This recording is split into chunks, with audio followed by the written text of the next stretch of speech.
บ้านใครที่มีบริเวณเรียกว่าเทือกสวนไร่นานั้นก็จะมีบริเวณในการออกกำลังนี่ประเภทนี้เขาเรียกน่าอิจฉานี่มีทรัพย์เป็นอาวุธ นะฮะได้เผาผลาญไขมันอย่างเราถ้าจะแย่แต่ไม่เป็นไรฮะ ยังไงก็ดูแลสุขภาพกันตามอัตภาพเนาะนะฮะก็ออกอากาศเป็นประจำนะครับตั้งแต่5 ทุ่มจนถึงตี 1พี่เลียวกับพี่ป๋องรับผิดชอบในส่วนของรายการตรงนี้นะครับนะฮะแล้วก็แน่นอนที่สุดทุกค่ำคืนน้องๆหลายคนก็ท้วงติงกันมาพี่เรื่องผีมันหายไปไหนหมดทำไมมีแต่เรื่องทำมันประกอบไปพร้อมๆกันนะฮะคุณผู้ฟังคือเรื่อง น้องๆจะหนักไปทางเรื่องวิญญาณนะฮะแต่ว่าคุณผู้ฟังส่วนใหญ่เขาเรียกว่าอีกวัยหนึ่งที่ขยับขึ้นมาอย่างเงี้ยครับเขาก็จะชอบในเรื่องของธรรมะของพระพุทธเจ้าแต่จริงๆแล้วทั้งหมดทั้งมวลนั้นมันเป็นเรื่องเดียวกันนะเพียงแต่ว่าน้องอยากให้พี่เลียวเนี่ยพูดถึงในเรื่องของวิญญาณแต่วิญญาณนั้นมันคือเรื่องจุดสุดท้ายก่อนที่จะไปเกิดถูกไหมฮะ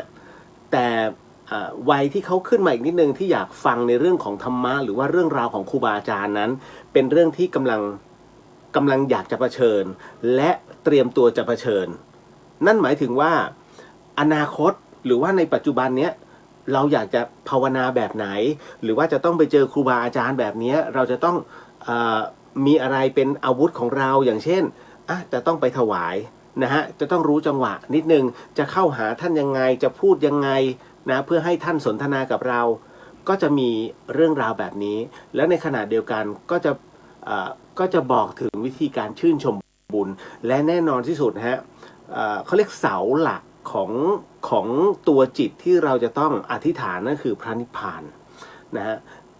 หลายๆท่านเนี่ยก็คงจะเคยเห็นนะฮะในเรื่องราวของครูบาอาจารย์รวมถึงคนที่ตายไปแล้วผมกำลังหมายถึงคฤหัสถ์ที่มีกระดูกที่ไม่เหมือนกับคนอื่นก็เราจะเรียกว่าเป็นพระธาตุนะฮะแต่ถ้าในทางวิทยาศาสตร์เป็นการสันดาบกันนะฮะของระหว่างแคลเซียมกับตัวของเขาเรียกว่าเหมือนกับเป็นผสมทางปฏิกิริยาทางเคมีทำให้แคลเซียมนั้นเกาะตัวกันเป็นกลุ่มนะฮะแล้วก็มีความหนาแน่นเกิดขึ้นจนกลายเป็นผลึกที่แข็งอันนั้นก็คือเป็นเรื่องราวของหลักวิทยาศาสตร์แต่จริงๆแล้วเนี่ยเราพูดกันชัดๆสั้นๆพระธาตุนั้นใช้กับกระดูกของผู้ที่มีจิตอันบริสุทธิ์มันต้องใช้ความร้อนในการเผาผลาญนะครับก่อนที่เราจะไปถึงเรื่องพระธาตุเนี่ยก็จะมาพูดถึงเรื่องราวตรงนี้ก่อนแล้วกัน อย่างที่ได้เรียนให้กับคุณผู้ฟังได้รับรู้ในเรื่องราวของหนังสือปฏิจจสมุปบาทนะครับของพระอาจารย์ภัสกรภูริวัฒโนนั้นนะฮะผมก็ต้องใช้สมาธินะครับในเรื่องของการจัดทำหีบห่อ แล้วก็ส่งไปก็บอกตามตรงว่าผมเนี่ยก็คือบุคคลธรรมดาคนหนึ่งซึ่งสัญญามันก็เริ่มร่วงโรยวันนี้ก็จัดส่งอีกนะครับก็อีกหลายชุดแต่ปรากฏว่ามีซ้ำไปด้วยกัน4 บ้าน มีซ้ำด้วยกัน4 บ้านนะฮะเดี๋ยวจะบอกให้เอาไว้อีกสักครู่หนึ่งเดี๋ยวจะบอกว่าบ้านไหนบ้างมี4 บ้านนะลองตรวจได้วันนี้นะฮะเพราะผมเบอร์ติดจนเบอร์คือทำคนเดียวจนเบอร์จริงๆนะผมว่าชื่อนี้คุ้นมากอันนี้เราว่าผ่านตาไปแล้วนะต้องกลับมาเช็คอีกรอบหนึ่งเชื่อไหมหลายๆคนพยายามจะสอบถามนี่นู่นนั่นจากผมอะแล้วมันไม่มีเวลาจะตอบหลายเรื่องฮะที่ค้างอยู่ใน Facebook นะฮะอยากให้ผมเล่าเรื่องนั้นเล่าเรื่องนี้รวมไปถึงอยากพูดคุยกับเรื่องราวของครูบาอาจารย์ที่เป็นพระสุปฏิปันโนนะฮะว่าอยู่ตรงไหนอะไรยังไงคือผมเองเนี่ยไม่ได้เก่งขนาดนั้นที่จะรับรู้นะฮะทั้งหมดทั้งมวลนั้นก็คือเหมือนกับว่าเป็นการเชื่อมเขาเรียกว่าเป็นการเชื่อมบุญกันนะฮะไม่ใช่เอาน้ำตาลงไปไม่ใช่เชื่อมในที่นี้หมายถึงว่าเรารู้จักพระกอนะฮะจากนั้นเนี่ยเราก็เรียนถามท่านพระกอรู้จักกับพระงอนะฮะพระงอก็มีความรอบรู้พอสมควรก็แนะนำครูบาอาจารย์นี้สิครูบาอาจารย์นี้สินะฮะแต่ถ้าไม่แน่ใจเราไปถามท่านรูปนี้ไปรูปต่อเราก็ต้องไปถามค คือเขาเรียกเป็นการเชื่อมต่อซึ่งกันและกันแล้วเราก็จะได้ครูบาอาจารย์มานะฮะอย่างพระสุปฏิปันโนนั้นเรารับรู้ได้ยังไงนะจริงๆแล้วเนี่ยพระเดชพระคุณพระราชพรหมยานหรือว่าหลวงพ่อฤาษีลิงดำแห่งวัดท่าซุงนั้นท่านบอกเอาไว้ว่าสยามประเทศนั้นเนี่ยหรือว่าประเทศไทยของเราไม่เคยขาดพระอรหันต์แต่เราจะพูดพระอรหันต์ไม่ได้ฮะห้ามเด็ดขาดพูดได้เป็นการส่วนตัวแต่ถ้าพูดออกอากาศหรือว่าพูดแบบในที่สาธารณะคนเยอะแยะมากมายเนี่ยท่านว่าจะเป็นการปรามาสนะเพราะว่าท่านก็จะบอกเลยว่านายวิเศษมาจากไหนถึงได้กล้าพูดว่าพระรูปนี้เป็นพระอรหันต์ถูกไหมฮะไม่สามารถจริงๆนะครับเพราะฉะนั้นเนี่ยผู้ที่จะบอกว่ารูปนี้คือพระอรหันต์รูปนี้คือพระอรหันต์นั้นมีแค่พระองค์เดียวก็คือองค์พระสัมมาสัมพุทธเจ้าเรานั้นสามารถรับรู้ได้ก็คือเราดูปฏิปทาหรือว่าการพิจารณาหรือว่าข้อธรรมะที่ท่านเอามาพูดเอามาคุยแล้วบังเอิญว่าครูบาอาจารย์เนี่ยอย่างน้อยซึ่งเป็นในระดับชั้นเดียวกันท่านจะรับรู้ครับครูบาอาจารย์ท่านระดับชั้นเนี่ยท่านจะรับอย่างผมที่ยกตัวอย่างง่ายๆอย่างผมสมมุติว่าเรานั่งสมาธิแค่ขั้นอนุบาลไปถามระดับด็อกเตอร์ ก็คือครูบาอาจารย์รุ่นใหญ่ที่ท่านนั่งสมาธิทุกวัน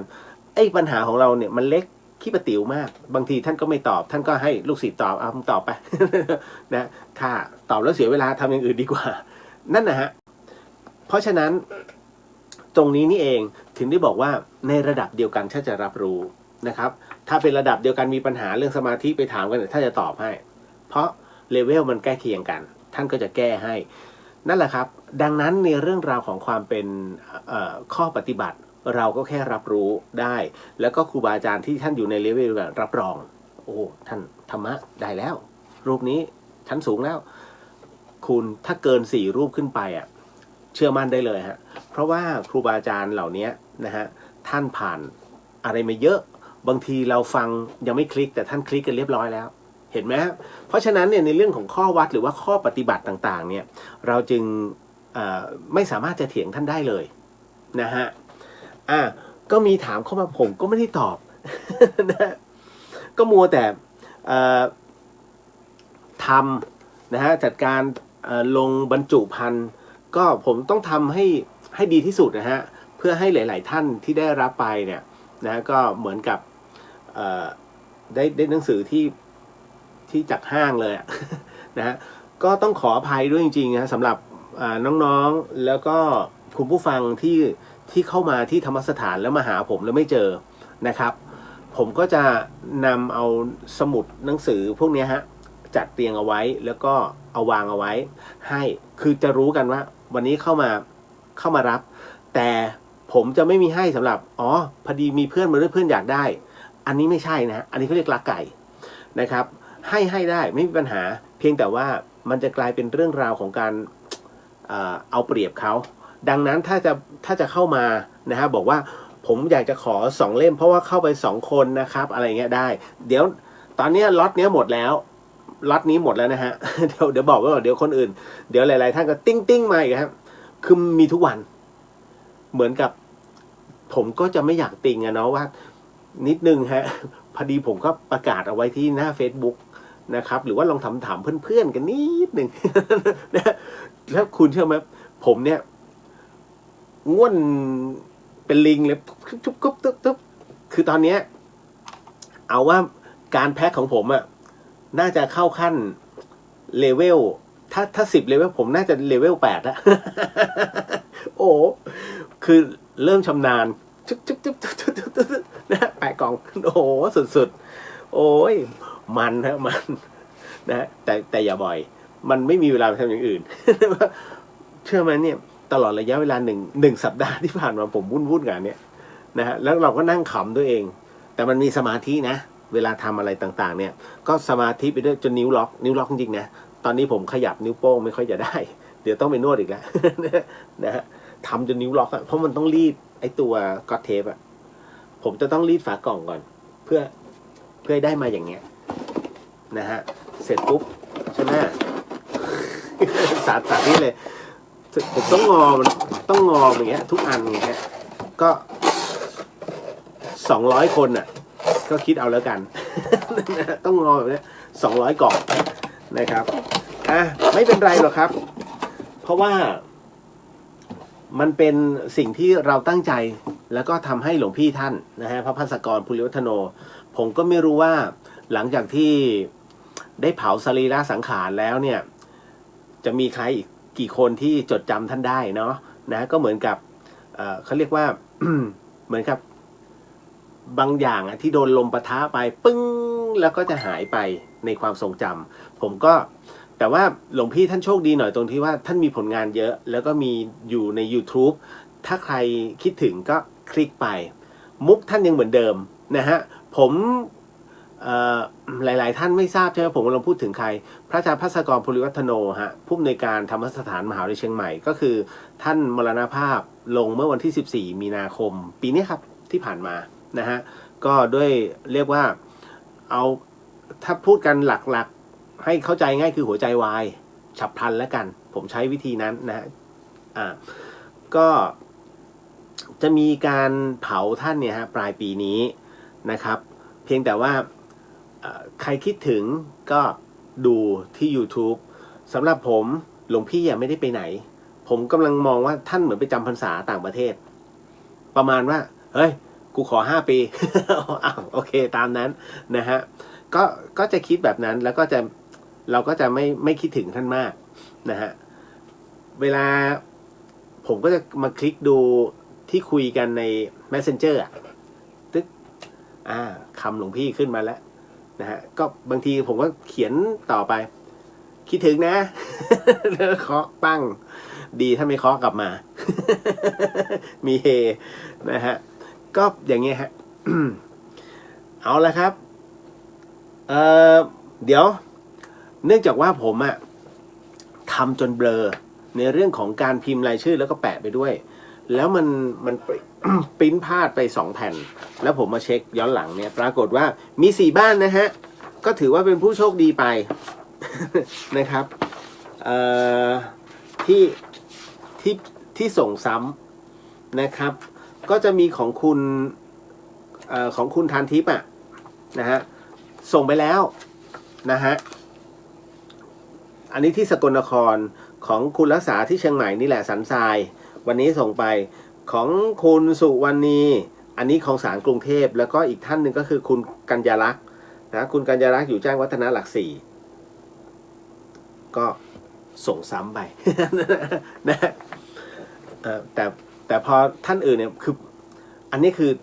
ตีไปแล้วไงแต่ท่านอื่นเนี่ยขอเช็คอีกรอบนึงคราวนี้ก็มาเจอโอ้โหจริงๆมันแผ่นหนึ่ง12 ท่านนะฮะจะเรียกกลับไม่ทัน4 ท่านไม่เป็นไรนะฮะ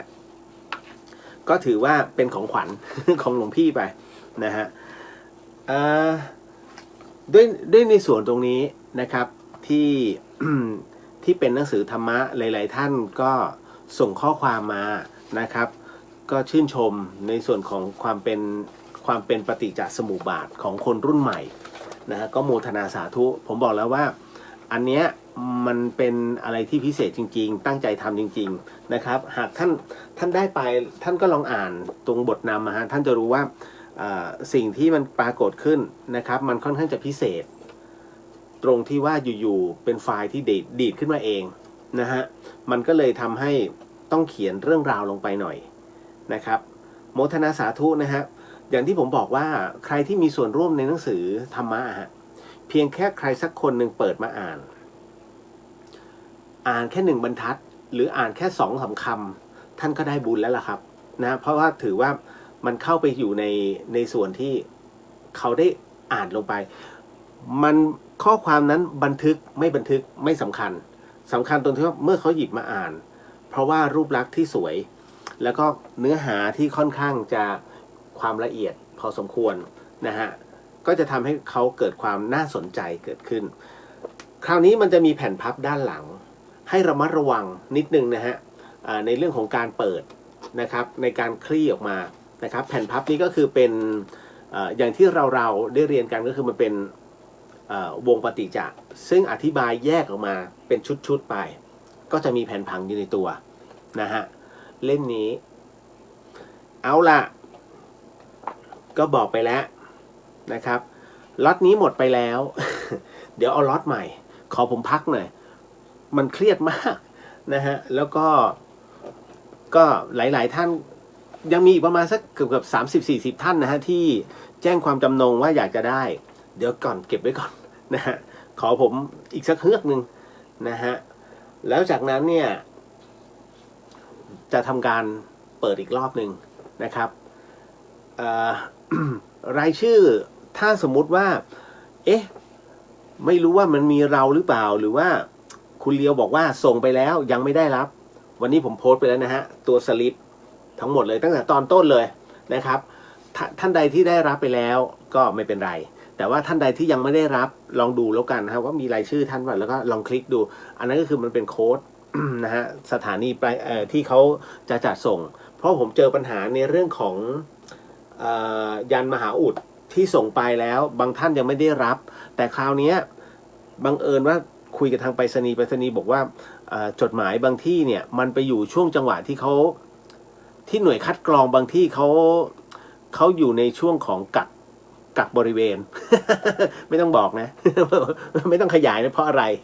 นะกักบริเวณก็อาจจะล่าช้านะครับเพราะว่าเขาก็ต้องมันไม่ใช่ของเราอันเดียวที่มันค้างจริงๆผมก็ลืมไปว่าเขาบอกว่ามันค้างกันเป็นเร็วสุด10 วันช้าสุดเดือนหนึ่งอันนั้นจริงๆแต่พอดีผมก็ตกใจว่าเอ๊ะแล้วทำไมที่ผมตี EMS อันเนี้ย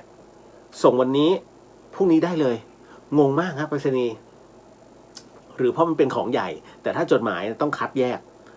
อันนี้อีกเรื่องเลยนะคนละเรื่องเลยนะก็ข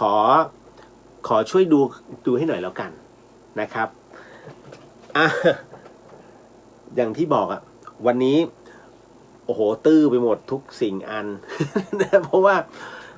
เนี่ยก็ไปซื้อบับเบิ้ลเพิ่มเติมแล้วก็กล่องมาอีก2 ชุดนะครับเตรียมพร้อม ตอนเนี้ยขออนุญาตพูดคุยก่อนที่ผมวักแวกไม่ให้หรอกผมหาแว่นแล้วจริงๆด้วยอยู่นี่นะครับเอาล่ะ เดี๋ยววันนี้เราพูดคุยในเรื่องราวของการเกิดพระธาตุของแล้วก็พระบรมสารีริกธาตุดีกว่านะใครที่เข้ามาฟังถ้าจะให้ดีสมทานศีลไว้ก่อนก็ดีเนอะนะฮะ ขออนุญาตนะครับทำไมต้องสมทานศีลคือจริงๆแล้วเนี่ยรายการก็คือเป็นการให้พิจารณานะฮะก็เรียกว่ามันไม่ใช่รายการที่เป็นคล้ายๆกับเป็นเทวนิยมนะไม่ใช่พูดถึงในเรื่องราวเทวดาเป็นรายการวาไรตี้ธรรมะวาไรตี้ดังนั้นมันเป็นหลากหลายอยากพูดอะไรอยากคุยอะไรอยากถามอะไรเต็มที่นะฮะเพราะฉะนั้นเนี่ยมันไม่ได้ต้องมาจำกัดนี่คือธรรมะหรือว่าเทศจ๋าไม่ใช่นะครับเพราะฉะนั้นถึงได้บอกว่าบางครั้งเนี่ยการที่มีศีลครอบไว้หน่อยก็ดีนะครับมันจะมีพลังผมเองเนี่ยก่อนจะเข้ารายการผมก็จะต้องสมาทานทุกครั้งไปนะครับพุทโธธัมโมสังโฆมันจะมีอยู่ตรงนู้นผมจะใส่ไว้เป็นเหมือนกับเป็นแผ่นขั้นหนังสือนะฮะมันจะเป็นภาพของผลบุญคือกำลังชีวิตแล้วก็ปฏิจจสมุปบาทของหลวงพี่ภัสกรแล้วด้านหลังจะเป็นว่าด้วยให้สมทานศีลทุกครั้งพุทโธธัมโมสังโฆศีลข้อ 1เป็นภาษาไทยนะฮะข้อ 1ไม่ฆ่าสัตว์ศีลข้อ 2ไม่ลักทรัพย์ศีลข้อ 3ไม่ผิดในกามนะศีลข้อ 4ไม่พูดเท็จศีลข้อ 5ไม่ดื่มสุราและของมึนเมาวันนี้ข้าพเจ้าตั้งใจรักษาศีลและบัดนี้ข้าพเจ้าคือผู้มีศีลด้วยอำนาจแห่งศีลนี้ก็ว่าความตึกอยากขออะไรก็ว่ากันไปนะฮะก็ลองดูมันจะเป็นตัวครอบเราอีกทีหนึ่งนะครับขออนุญาตนะฮะคุณปฐมพรสวัสดีค่ะคุณจริยาสวัสดีค่ะคุณเดียวสวัสดีครับนะฮะคุณต่อไปคุณลิลลี่สวัสดีค่ะพี่เรียวสวัสดีครับผมคุณนกสวัสดีค่ะคุณเรียวสวัสดีฮะคุณผู้ฟังทางบ้านฮะอย่าเพิ่งรำคาญนะ ผมก็สวัสดีคุณผู้ฟังทางบ้านทุกท่านด้วยแล้วกันที่ฟัง FM 104.50 เมกะเฮิรตซ์ตอนนี้สัญญาณยังเต็มอยู่นะปีหน้าไม่แน่ กสทชเข้ามาแล้วนะฮะเขาจะลดกำลังส่งคลื่นลงนะฮะให้เหลือ50 วัตต์ก็จากนี่ถึงปากซอย50 วัตต์ นะฮะสวัสดีฮะคุณดาวรุ่ง ครับผมกุ๊บกิ๊บทักทายครับพี่เลียววันนี้รีบนอนหรือเปล่าเนี่ยคุณย่าสโหนสวัสดีครับนะฮะเงาะยังไม่หมดเลยจากจะบอกว่าที่เมื่อวานนี้ที่บอกไม่ได้เน่าเนี่ยพอหลังจากที่ผมคุยดูข้างล่างแล้วเน่านะฮะ มันอับอ่ะคุณย่าแต่ผมก็กินอ่ะอร่อยมากเม็ดมันล่อน นะฮะตามมาด้วยสวัสดีครับพี่มารีนะฮะพี่มารีบอกรายงานตัวฮะพี่มารีจากสุพรรณบุรีนะฮะวันนี้พี่มารีก็ส่งปลาสลิดมาให้4 แพ็คกำลังคิดอยู่เลยว่าปลาสลิดนี่ทอดนี่แล้วจากนั้นเราทำอะไรได้อีกย่าง ปลาสลิดย่างไม่หรอกก็คงทอดแหละผมจะชอบแบบทอดกรอบแล้วก็ทำยำปลาสลิดนะฮะขอบพระคุณมากฮะก็เดี๋ยวจะจัดการนำเป็นถวายพระท่านด้วยนะครับกุ๊บกิ๊บทาง104ไม่มีสัญญาณเลยค่ะจริงดิเดี๋ยวพระอาจารย์คงยิงนะฮะท่านรอก่อนว่าเอ๊ะจะประมาณไหนอะไรยังไงเพราะว่าถ้าท่านกลัวเปิดเพลง เพราะถ้าเปิดเพลงแล้วเป็นลิขสิทธิ์ทันทีพี่สุสวัสดีค่ะน้องเรียวและทุกท่านคะพี่เห็นรายชื่อที่น้องเรียวส่งแล้วหนังสือคงจะถึงเร็วๆนี้ค่ะขอบคุณอย่างสูงโมทนาสาธุฮะนะครับยินดีครับครูสุนทรสวัสดีครับครูเรียวคุณชายชาญสวัสดีครับพี่เรียวสวัสดีครับผมนะฮะคุณนัทธิรานะครับสวัสดีคุณนัททีใช่ไหมฮะผมไปอ่านนัทธิราเป็นผู้หญิงเลย สวัสดีครับ นะฮะคุณชัยชาผมอยากทราบว่าผู้คนที่ถูกสลากกินแบ่งรางวัลที่1เป็นแค่ฟลุกหรือว่าเป็นกรรมกำหนดไว้ฮะหลายคนบอกว่าการถูกหวยนั้นเป็นเขาเรียกว่าไปเอาบุญจากอนาคตมาใช้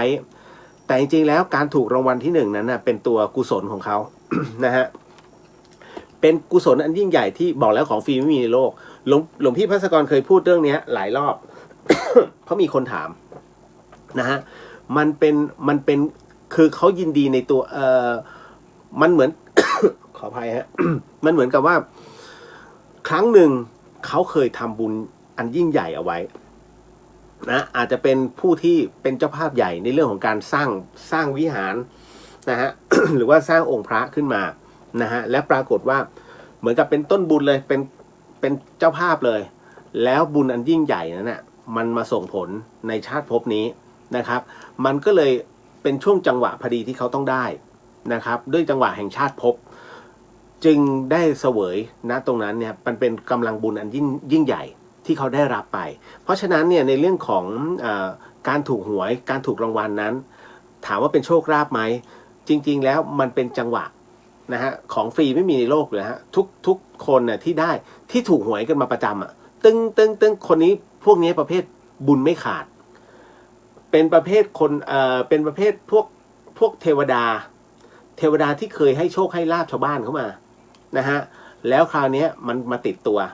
จนถึงปัจจุบันพอมาเกิดก็ติดตัวมันเลยคราวนี้มีมนุษย์ประเภทนี้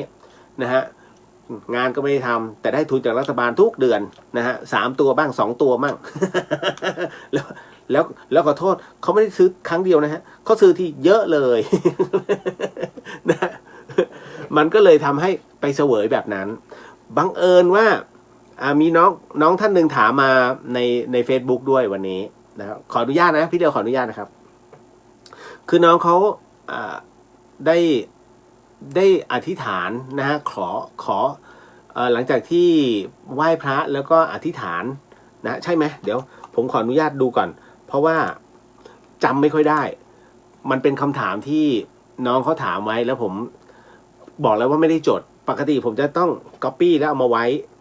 ที่หน้าคำถามเพื่อที่เอาไว้อ่านแล้วก็คอยตอบแต่ปรากฏว่ามันไม่มีเวลาแพ็คเสร็จปุ๊บเชื่อไหมเมื่อกี้ยังนั่งแพ็คตอนนี้เฮ้ยได้เวลาแล้วดีดตัวมาเลย โดยอัตโนมัติไม่มีการเตรียมตัวฮะบอกเลย เป็นรายการด้นสดนะครับเดี๋ยวขออนุญาตดูก่อนใช่ไหมเอ่ยไม่ใช่อันนี้ ผมมี2 เฟซไงก็ต้องเข้าไปนะฮะคือบางครั้งเนี่ยการตอบให้มันเป็นประโยชน์ก็คือตอบอย่างนี้เลยหมายถึงว่าออกอากาศเลยดีกว่านะฮะแต่ผมจะต้องขออนุญาตน้องเขาก่อนนะบางท่านเนี่ย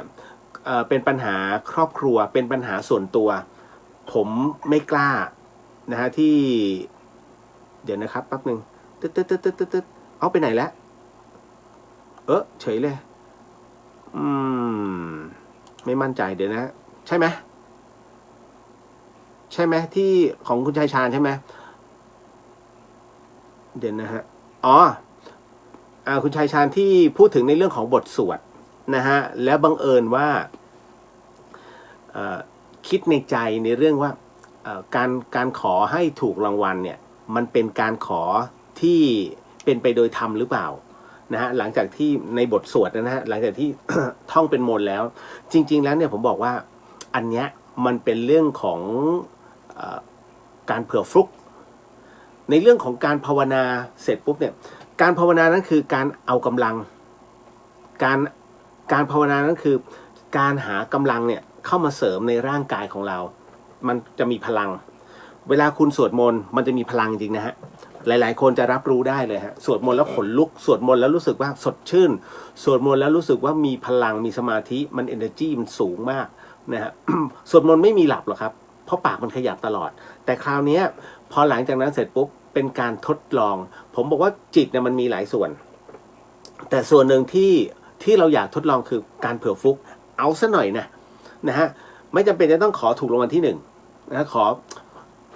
อย่างน้อยเนี่ยขอให้มีใครมาอุดหนุนสินค้าเราให้หมดเลยนะฮะเอาสัก7 วันติดเลยนะฮะสาธุถามว่าตรงนี้มันเป็นความผิดไหมคือน้องเขากลัวว่าจะเป็นความผิดหรือว่าจะเป็นกรรมผมบอกว่าไม่ตรงนี้เป็นแค่คำอธิษฐานฮะมันแค่เป็นส่วนหนึ่งของจิตที่ของเราเผื่อไว้เพราะอะไรเพราะว่าเราทุกคนเนี่ยมีความโลภโกรธหลงมันมีหมดนะฮะรักโลภโกรธหลงดังนั้นมันไม่ผิดถ้าเราคิดอยากจะโลภผมเองก็ยังมีเลย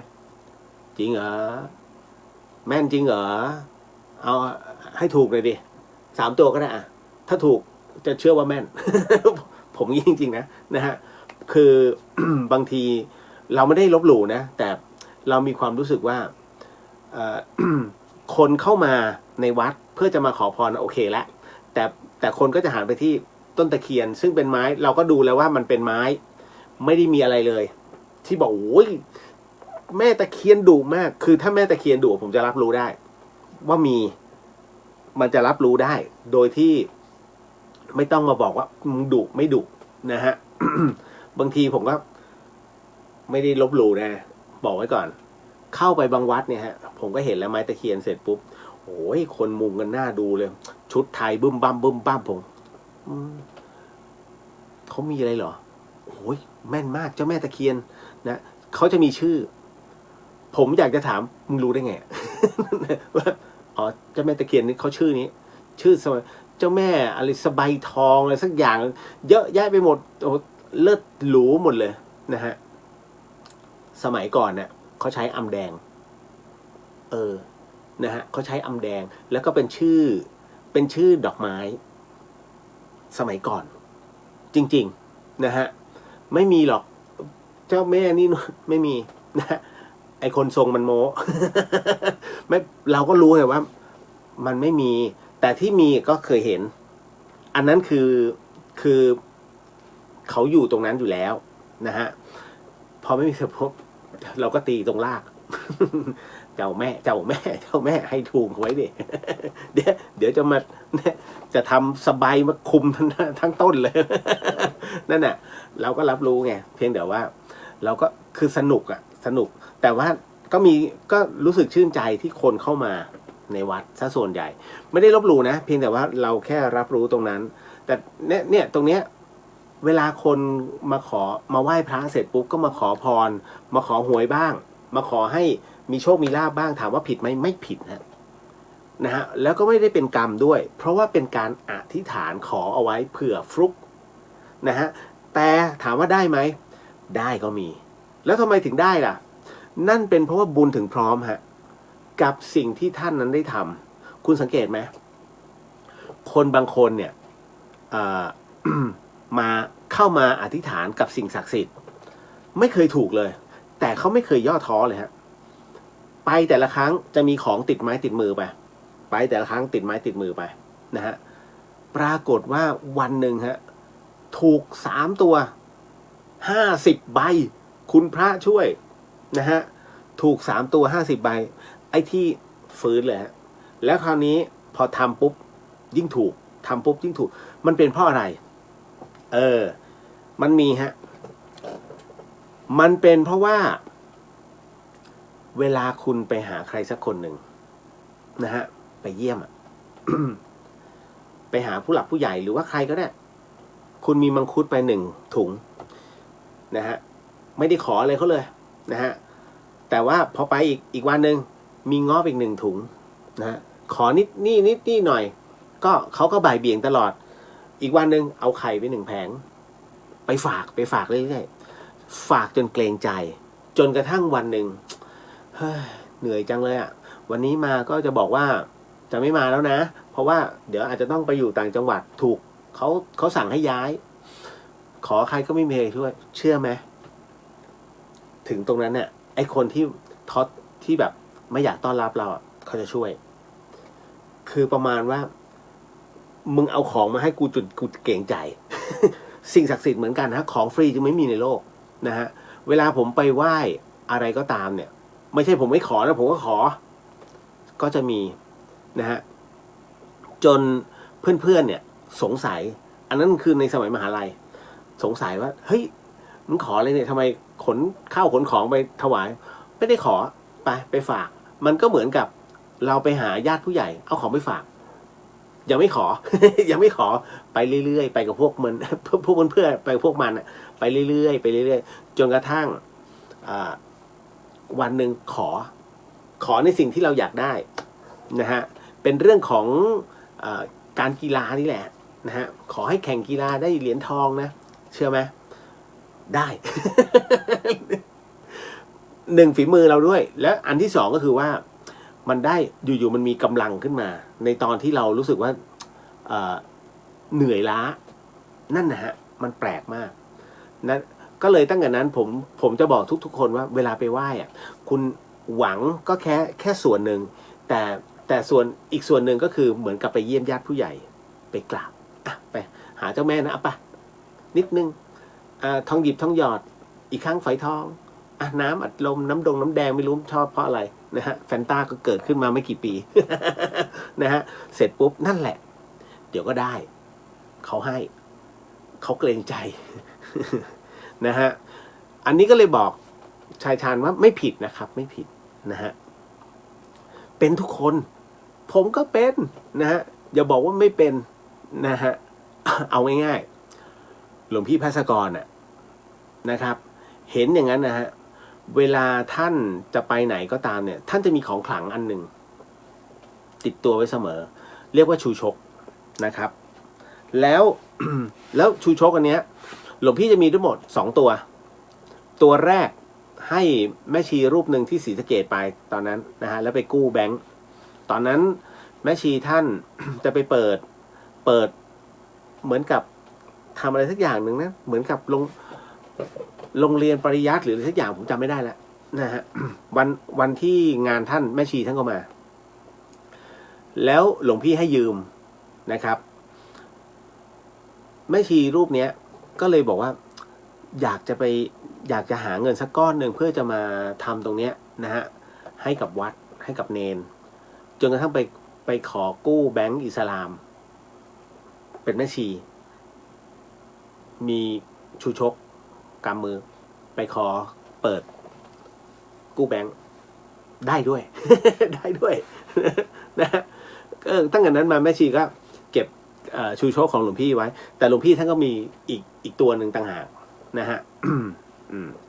ทำไมผมเรียกตัวไม่เรียกองค์ชูชกเพราะผมถือว่าชูชกนั้นเป็นผู้เบียดเบียนชูชกก็คือเอาจริงคือพระเทวทัตเป็นผู้เบียดเบียนพระเวสสันดรก็คือพุทธเจ้านะฮะเพราะฉะนั้นพอเบียดเบียนผมไม่ นะฮะเล่นขอยันลูกเลยกันหาชาลีนะฮะ ถูกไหมนั่นแหละครับ ขี้ขอไงขอทุกอย่างชูแล้วขอได้ด้วยนั่นแหละเขาถึงได้มีของขลังเป็นชูชกนะนั่นคือสิ่งที่มันเป็นอยู่ผมก็เป็นทุกคนก็เป็นฮะรักโลภโกรธหลงนะครับ เอาละต่อมาคุณมุนาวันนี้ยังดูไม่ค่อยสดชื่นเท่าไหร่นะคะผมไม่ได้พักเลยครับผมพูดตามตรงนะฮะแต่ไม่เป็นไร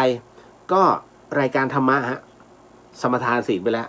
สดชื่นขึ้นมานิดนึง ครูพี่ชัยบอกสวัสดีครับสวัสดีฮะน้องชัยชาวใช่ครับขอบคุณครับพี่อธิบายให้ฟังครับนะฮะพี่สุวรรณยาสวัสดีค่ะสวัสดีครับพี่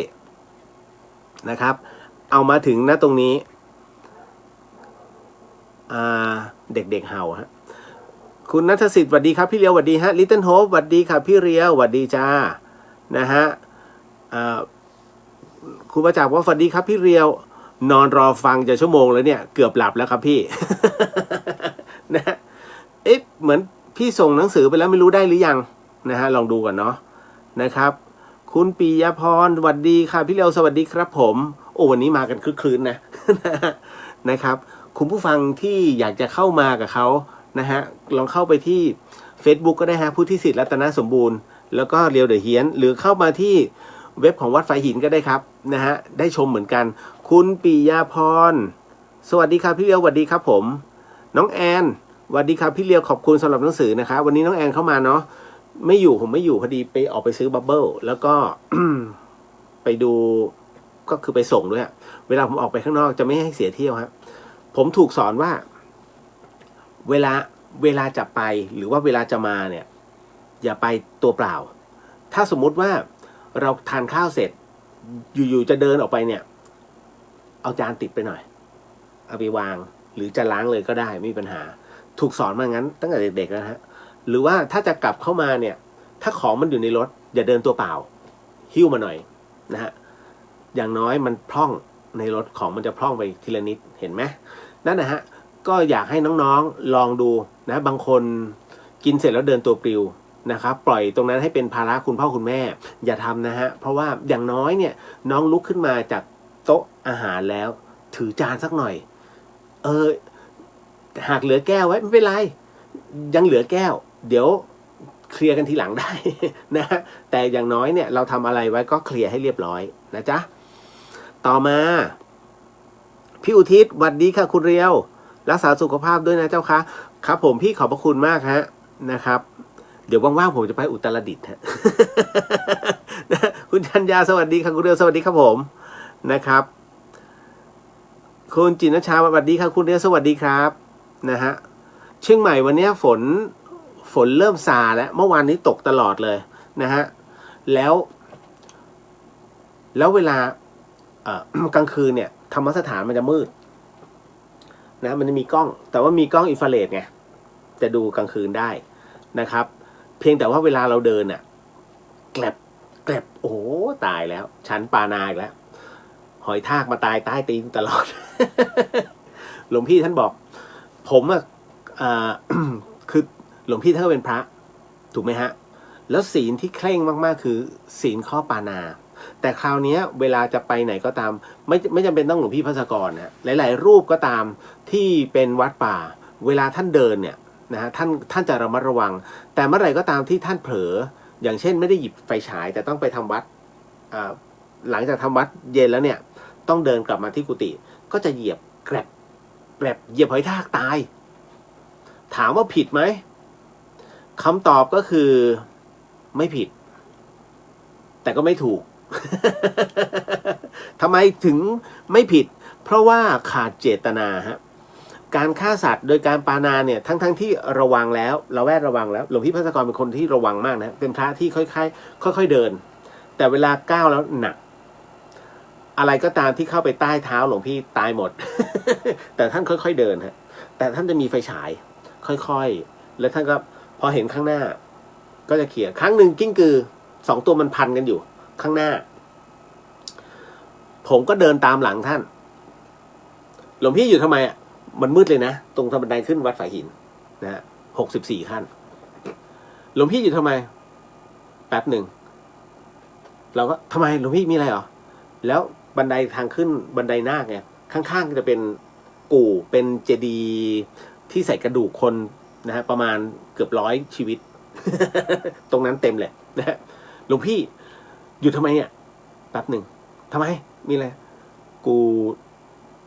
ดูกิ้งกือมันต่อสู้กันเราก็หันไปดูมันต่อสู้ที่ไหนมันผสมพันธุ์กันกูไม่อยากขัดความสุขมัน เราก็อุ้ยขัดใจจริง แล้วเราก็รีบไงก็เลยเอารองเท้าเขี่ยมึงไปแกล้งมันอย่างนั้นระวังเถอะมึง แล้วหลวงพี่ท่านก็พูด นะฮะ ระวังมึงทำอะไรไม่เสร็จ โอ้ยนะขำนี่ขนาดกิ้งกือแม้ก็เดินข้ามมันก็จบไม่กูเป็นคนที่ชอบเดินขั้นต่อขั้น ท่านอย่างดื้อ นะฮะก็จะเป็นอย่างเงี้ยฮะมันเป็นเรื่องราวที่ดูนิดๆหน่อยๆนะครับมันเป็นกิมมิคแต่ท่านประมาณนั้นจริงๆแต่คราวนี้ก็คือว่าที่ไม่ผิดเพราะว่าไม่ขาดเจตนาการที่ ไม่ว่าจะเป็นสัตว์อะไรก็แล้วแต่ที่เราเดินไปแล้วมันเหยียบจำได้ไหมฮะในเรื่องของสมดุลโลกสมดุลธรรมสมดุลใจจะมีอยู่ตอนหนึ่งที่บอกว่าสัตว์เนี่ยนะฮะทุกวินาทีมันมีการตายเกิดขึ้นบนโลกใบนี้เป็นล้านชีวิตแค่ดีดนิ้วชั่วลัดนิ้วมือเนี่ยนะฮะชีวิตพังมาเป็นแสนเป็นล้านชีวิตนะฮะท่านก็จะยกตัวอย่างในยาคูถูกไหมแต่อันนี้ไม่จำเป็นเราดูได้จากอะไรที่มันเป็นแสนจริงเหรอบนโลกใบนี้ก็คุณเดินกันน่ะแต่ละครั้งมดบ้างเชื้อโรคต่างๆบ้างเชื้อโรคก็ถือว่าเป็นสัตว์นะฮะเพียงแต่ว่าเป็นสัตว์ที่ไม่มีประโยชน์แต่มันมีการตายเกิดขึ้นอยู่เรื่อยๆนะฮะเพราะฉะนั้นแน่นอนที่สุดฮะ บนพื้นดินบนพื้นหญ้าบนพื้นปูนมีหมดทั้งมวลแต่ในขณะเดียวกัน มันขาดที่เจตนาอะไรก็ตามที่เราไม่มีเจตนาแต่มันกลับเข้ามาตายที่ใต้เท้าเรานะครับมันเป็นเพราะว่านั่นคือเราคือเจ้ากรรมนายเวรมันนะฮะแล้วตัวเขาเองเนี่ยมาชดใช้กรรมที่ใต้เท้าเรานั่นคือสิ่งที่มันเกิดขึ้นมันคือวัฏจักรเราไม่มีเจตนาฮะดังนั้นเนี่ย ถามว่าตัวกรรมเกิดขึ้นกับเราไหมเกิดขึ้นแต่มันไม่ใช่ทั้งหมดทั้งมวลกรรมเกิดขึ้นเพราะเราประมาทแต่ในขณะเดียวกันนะฮะกรรมตัวเนี้ยนะฮะมันขาดที่เจตนาดังนั้นโทษจึงซอฟลงเพราะนั้นโทษซอฟลงแล้วทำอะไรมันล้างกันได้ไหมล้างได้เราทำกรรมที่ยิ่งใหญ่ซึ่งเป็นกรรมดีนะฮะเข้ามาลบล้างชีวิตได้ทันทีผมเคยพูดถึงในเรื่องของการล้างกรรมหรือว่ากรรมตัวนั้นได้หมดไปจากเรานะฮะอยู่บ่อยๆนะครับเราจะดูได้อย่างไรว่ากรรมตัวนั้นหมดไปแล้วคนทุกคนเกิดมาบนโลกใบนี้คุณทำกรรมตลอดนะฮะแต่มันจะมีกรรมใหญ่อยู่นะฮะอาจจะไม่มากนะแต่กรรมตัวนั้นมันเป็นกรรมที่ฝังใจกรรมที่มันอยู่ในเนื้อใจของคุณมันมีทุกอนูฮะนึกเลยโอ้ยครั้งก่อนเราเคยฆ่าสัตว์อย่างนี้นี่หว่าเพราะความไม่รู้เพราะความที่เราเป็นเด็กมาก่อนไงฮะเราก็ไปฆ่ามันฆ่าอย่างทารุณเราสนุกแต่มันทรมานก่อนตายดังนั้นอากัปกิริยาของมันนะฮะอย่างเช่นเอาไฟไปเผานะฮะสัตว์ประเภทหนึ่งแล้วมันค่อยๆงอแล้วตายทีนี้แต่เด็กๆสมัยเด็กๆแล้วก็สนุกฮ่าเตรียมรับกรรมฮะกรรมตัวนี้คุณจะลืมไปนานแล้วแต่ภาพนั้นยังอยู่ในจิตใจคุณมันจะมีอยู่ไม่กี่เหตุการณ์หรอกคนเราแต่นั่นแหละคือตัวกรรมแล้วเราจะรู้ได้ยังไงว่ามันหมดไปแล้วทั้งที่ฉันก็ทำบุญตลอดมันหมดได้ฮะการที่จะเช็คว่ามันหมดไปได้อย่างไรนั้นเขาเรียกว่าการระลึกถึงง่ายๆเลยตอนที่คุณระลึกถึงมันเนี่ยมันคือกรรมมันคือภาพที่ติดตัวว่าเรามีเหตุจงใจในการฆ่ามันนะฮะฆ่าเพื่อเอาสนุกฆ่าเพื่อความบันเทิงของตัวเราแต่ในขณะเดียวกันมันไม่ได้สนุกด้วยนั่นคือหนึ่งชีวิตที่สูญเสียไปเพราะฝีมือเราที่รักสนุกถูกไหมฮะแต่คราวนี้พอภาพมันติด เราเนี่ยทำบุญให้เขาตลอดเวลาเราทำบุญขออานิสงส์แบ่งป้ายถามว่า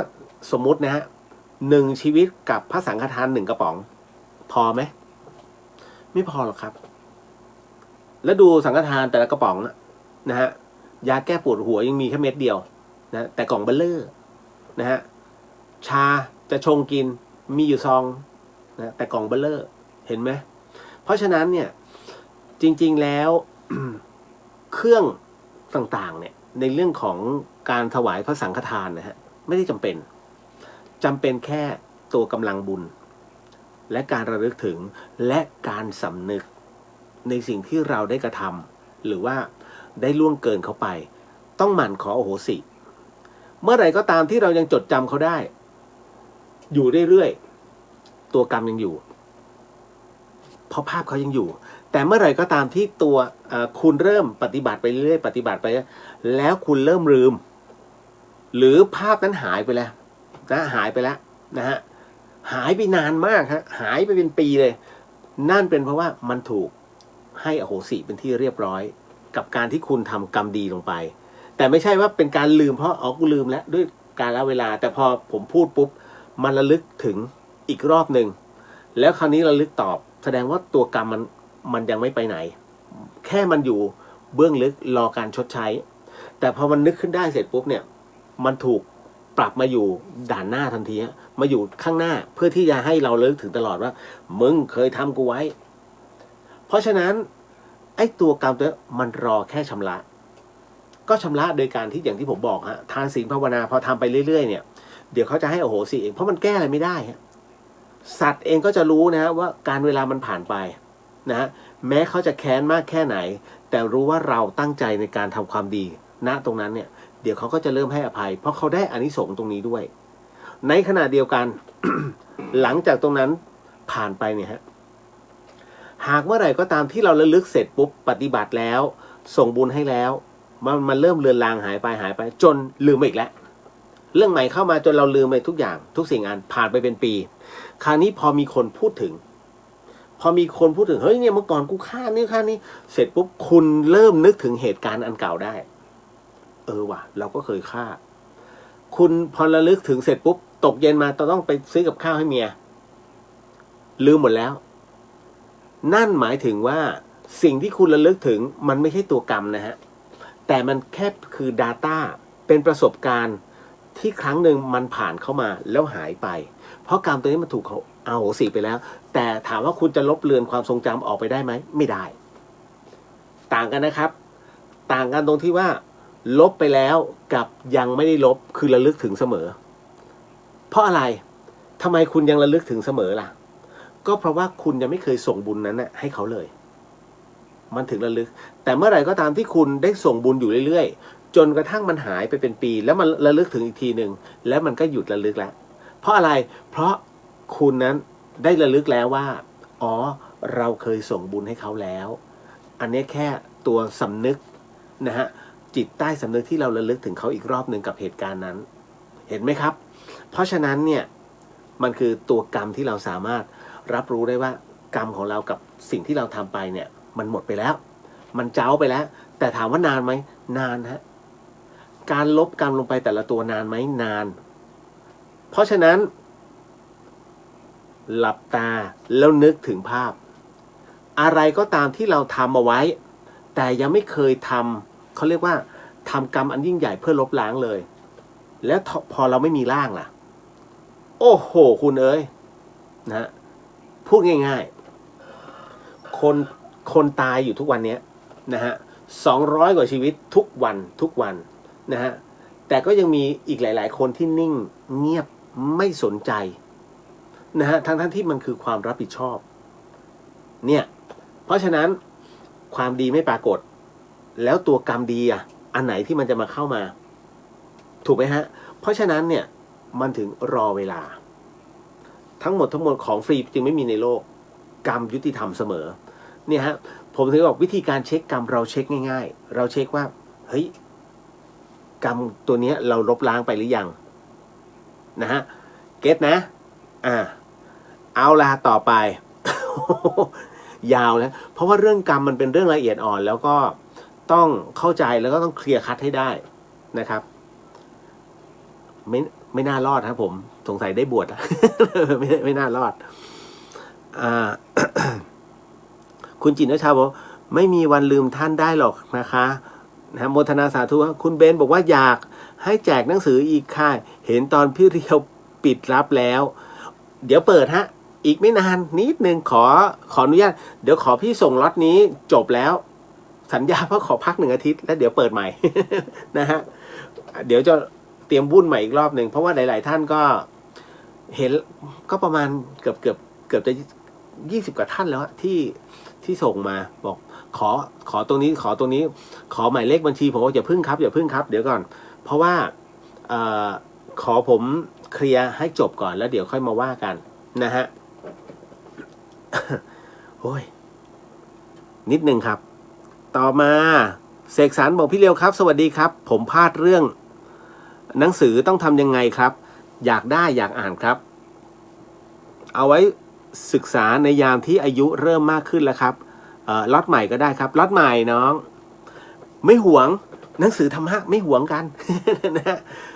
พี่เลียวอยากให้ทุกคนได้แต่ว่าคราวนี้มันติดตรงที่ว่างานของหลวงพี่ยังไม่เกิดขึ้นไงนะฮะถ้าสมมุติว่างานหลวงพี่ท่านจบลงเนี่ยโอ้โหจะฝากใครบ้าง ไม่เพราะผมเองเนี่ยอย่างที่ผมบอกนะว่าผมจะส่งไปยังสำนักสงฆ์แล้วก็วัดต่างๆปรากฏว่าก็มีการตอบกลับมาในเรื่องของว่าที่นี่ไม่รับหนังสือของพระรูปอื่นนะพูดง่ายๆเพราะว่าเขาก็จะมีครูบาอาจารย์ผมถึงได้ถามไงว่าถามก่อนนะว่าถ้าจะให้วัดไหนเนี่ยช่วยถามท่านก่อนว่าวัดท่านรับหนังสือแบบนี้ไหมนะเป็นหนังสือที่ก็คือถ้าวัดไหนที่ท่านทำเป็นห้องสมุดอะอย่างเงี้ยท่านรับแต่ถ้ารับไว้เพื่อให้ศึกษาท่านไม่รับไม่ใช่อะไรนะฮะคือบางวัดท่านจะยึดถือครูบาอาจารย์ของท่านเองแต่จริงๆแล้วอันเนี้ยไม่ใช่ครูบาอาจารย์หลวงพี่ไม่ใช่ครูบาอาจารย์ใครพระภัสกรไม่ใช่ครูบาอาจารย์ใครอันเนี้ยปฏิจจสมุปบาทอาจารย์ที่เป็นคนที่คิดทั้งหมดทั้งมวลเนี่ยคือพระพุทธเจ้าแต่หลวงพี่แค่รวบรวมธรรมะพุทธมาเอาไว้ในนี้แค่นั้นเองเพราะฉะนั้นผมก็เลยมองอย่างเดี๋ยวจะกลายเป็นปามาสผมก็เลยมองว่าทำไมท่านปฏิเสธธรรมะพุทธเจ้าฮะพระพุทธเจ้าเจ๋งกว่าอาจารย์ท่านอีกนะ นะผมถึงงงมากแต่ก็ไม่เป็นไรฮะมันแล้วแต่นะมันเป็นกฎของวัดของแต่ละที่มีนะจ๊ะทำเป็นเล่นไปนะบางทีรับไว้แต่พอท้ายที่สุดแล้วท่านก็ทิ้งจริงๆนะฮะไม่ใช่ว่าอยู่ๆจะเอาไปเก็บไว้ตรงนี้ไม่ท่านทิ้งเลยทิ้งขยะเลยนะครับนี่แหละมีโอ้โหผมยังนึกเลยตายหว่าทิ้งหนังสือขนาดนี้เลยเห็นแล้วเคยเห็นนะฮะทำไมท่านไม่เคารพธรรมะพระพุทธเจ้าก่อนเหรอ บางทีอย่างนี้ผมก็นั่งนึกเห็นนะเยอะนะครับเราก็ไม่ว่ากันอ้าวก็ไว้รอเนาะไว้รอนะจ๊ะตามมาถึงนะฮะเดี๋ยวนะครับ ตึ๊ดเดี๋ยวนะครับคุณจินชาบอกว่าทุกวันนี้ยังน้อมอุทิศส่วนกุศลให้ท่านทุกวันรับพรเต็มสูตรจากเสียงท่านทุกวันที่14 มีนาวันสุดท้ายท่านยังสาธุใน Messenger เพราะร่วมทำสัตตสังฆทานครั้งสุดท้ายในเช้าวันนั้นภารกิจสุดท้ายของท่านตามปณิธานท่านเลยที่จะขอตายในผ้าเหลืองกราบระลึกถึงสุดหัวใจนะเจ้าค่ะนะฮะคุณจัญญาก็เลยน้อมจิตโมทนาสาธุด้วยนะคุณปริญญาสวัสดีครับพี่เจ้าสวัสดีฮะคุณแพมคุณเรียวรายงานตัวค่ะมาช้าหรือเปล่า อ๋อไม่ใช่ผมเองที่ช้า อ่านช้าคุณปิยพรพี่เรียวคะอยากได้หนังสือของพระอาจารย์ค่ะขอไม่ทันลงชื่อไว้ก่อนได้ไหมคะอยู่เชียงใหม่ได้ครับคือผมเนี่ยเวลาแจกผมได้แจกปฏิจจเล่มเดียวนะหลายๆท่านที่ได้รับไปจะรู้นะครับคือผมแจกแบบบุฟเฟ่ต์ คือประมาณ ซื้อ1แถม4อย่างเงี้ย นะไม่ไม่ต้อง ไม่ต้องอะไรมากมาย ไม่ใช่อะไรหรอกครับ บางทีหนังสือธรรมะเนี่ย ไม่ได้ไปคิดเป็นมูลค่านะฮะทั้งที่ถามว่าต้นทุนสูงไหมต้นทุนสูงนะครับ กว่าจะรวบรวมเนี่ยหลวงพี่ภัสกรกว่าจะรวบรวมมาได้นะฮะท่านผ่านเฉียดตายมาก็เล่มนี้แหละฮะนะครับ ปฏิจจสมุปบาทนะครับ ที่ทุกคนต้องมารอ เพราะว่าอาจารย์สมบัติภูริปัญโยซึ่งพระอาจารย์ท่านก็มรณภาพไปแล้วนะพระอาจารย์สมบัติตอนที่เผาสังขารท่านก็เป็นกระดูกเป็นพระธาตุนะฮะก็เป็นที่เรียบร้อย นะฮะหลวงพี่กว่าจะฟันฝ่ามาได้เนี่ยท่านก็ใช้เวลาเป็นเดือนไม่เชื่อท่านลองคิดว่าเขียนหนังสือสักเล่มหนึ่งเอาแค่50 หน้าลองดูเล่นๆแล้วจะรู้ว่ากว่าจะรวบรวมข้อมูลมาได้ลำบากมากฮะนะฮะต้องหาจากหนังสือตรงนั้นต้องสัมภาษณ์ผู้รู้ตรงนี้แต่ละอันต้องเอาข้อมูลมาเพื่อเป็นข้อมูลอันแท้จริงแล้วให้ครูบาอาจารย์รุ่นใหญ่เนี่ยเขาเรียกว่าปรูฟอีกทีหนึ่งนะว่าใช่ไหมใช่ไหมถูกไหมพอผ่านแล้วเนี่ยผ่านไม่ใช่ผู้ใหญ่รูปคนเดียวนะอย่างน้อยเนี่ย3-4 คนต้องเห็นด้วยโอเคจบนั่นแหะถึงจะใช้ได้นั่นนะฮะไม่ใช่อยู่ๆอ๋อกูยึดมั่นคนนี้คนเดียวไม่ได้นะฮะเพราะว่าบางทีทุกอย่างมีเขาเรียกมีข้อผิดพลาดได้เสมอปฏิจจสมุปบาทถือว่าเป็นหนังสือที่สมบูรณ์ที่สุดแล้วครับนะเวอร์ชัน3ของโลกพูดเลยสมควรแก่การเก็บไว้จริงๆฮะนะฮะ อ้าวต่อมาได้นะครับเดี๋ยวพี่เลียวขอเวลาไลฟ์สดพี่เลียวก็จะบอกเดี๋ยวพรุ่งนี้เปิดแล้วนะครับอะไรอย่างเงี้ยนะครับมิตรชัยสวัสดีครับพี่เลียวสวัสดีครับนะฮะอันนั้นสวัสดีครับพี่เลียวสวัสดีครับพี่ชายชินกิจนะฮะคุณชินกิจว่าสวัสดีครับได้รับหนังสือแล้วครับขอบคุณมากครับนะฮะอันนั้นบอกวันนี้แจกของขลังไหมพี่เลียว แหมพ่อคุณเอ้ยนะฮะถ้าแจกนะตายอันนั้นเอ้ยยังครับใจเย็นถ้าแจกมันต้องเล่นมันต้องเล่นอะไรที่มันคือมันมีจำกัดนะเนาะนะฮะ อย่างสมมติมีของ5 ชิ้นอย่างเงี้ยจะแจกไงนะฮะอันนี้ก็2อันนี้5อย่างเงี้ยตาย พี่เลียวคนเดียวนะครับ9สวัสดีครับพี่เลียวสวัสดีฮะพี่มาลีพี่สวดมนต์เช้าเย็นสมาทานศีลทุกครั้งค่ะและมี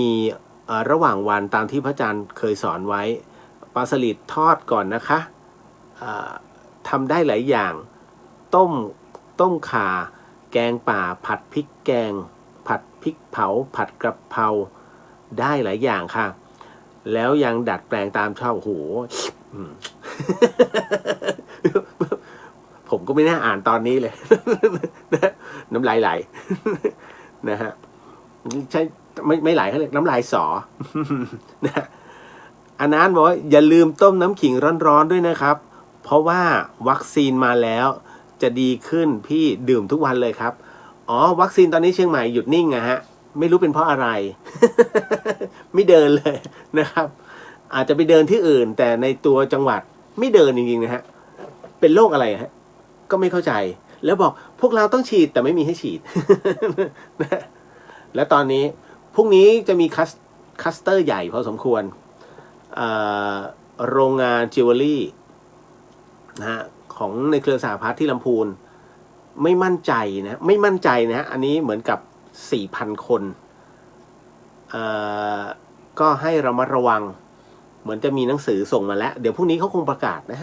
ะอันนี้ที่เชียงใหม่ฮะอันนี้หมายถึงว่าลำพูนเชียงใหม่นะครับ น้องต้อมสวัสดีครับพี่เลียวต้อมตังเกนะฮะนะครับพี่อุทิศบอกว่าชอบฟังคุณเรียวเล่าเรื่องพระอาจารย์ เป็นเรื่องที่น่ารักมากๆเจ้าค่ะโอ้ยหลวงพี่ถ้ามีอะไรเยอะครับอันนั้นบอกว่าเข็ม2ของพี่เมื่อไหร่ครับของผมวันที่21 ตุลาหมอบอกว่าแอสตราต้องเว้น3 เดือนครับจริงดีของพี่20 กันยานะฮะเว้นนานไปเปล่า นะอันนั้นบอกพี่เลียวสีพึ่งพอมีเหลือไหมฮะสีพึ่งมาขอเลยมาพูดเลยหน้าเว็บ นี่หน้าตีจริงไม่มั่นใจ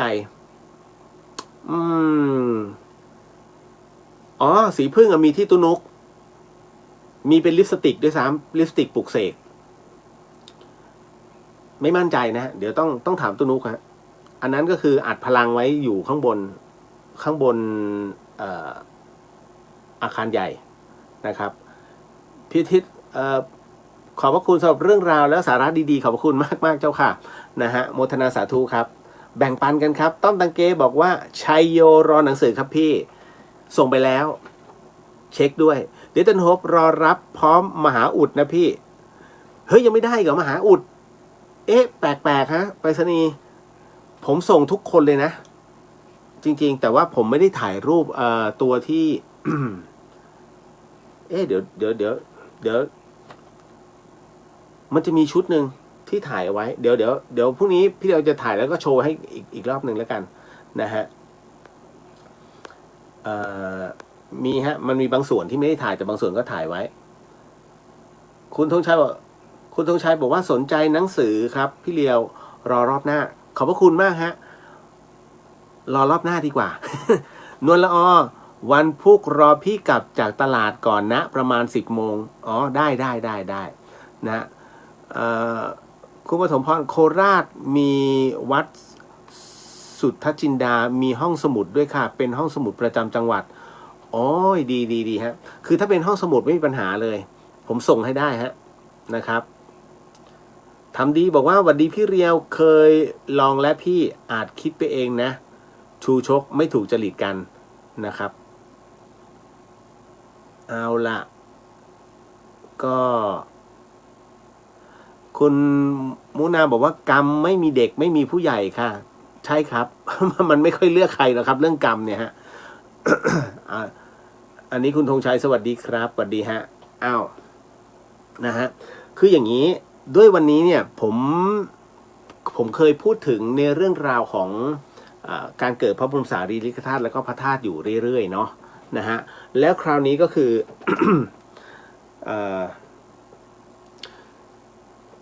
ก็เป็นปรากฏการณ์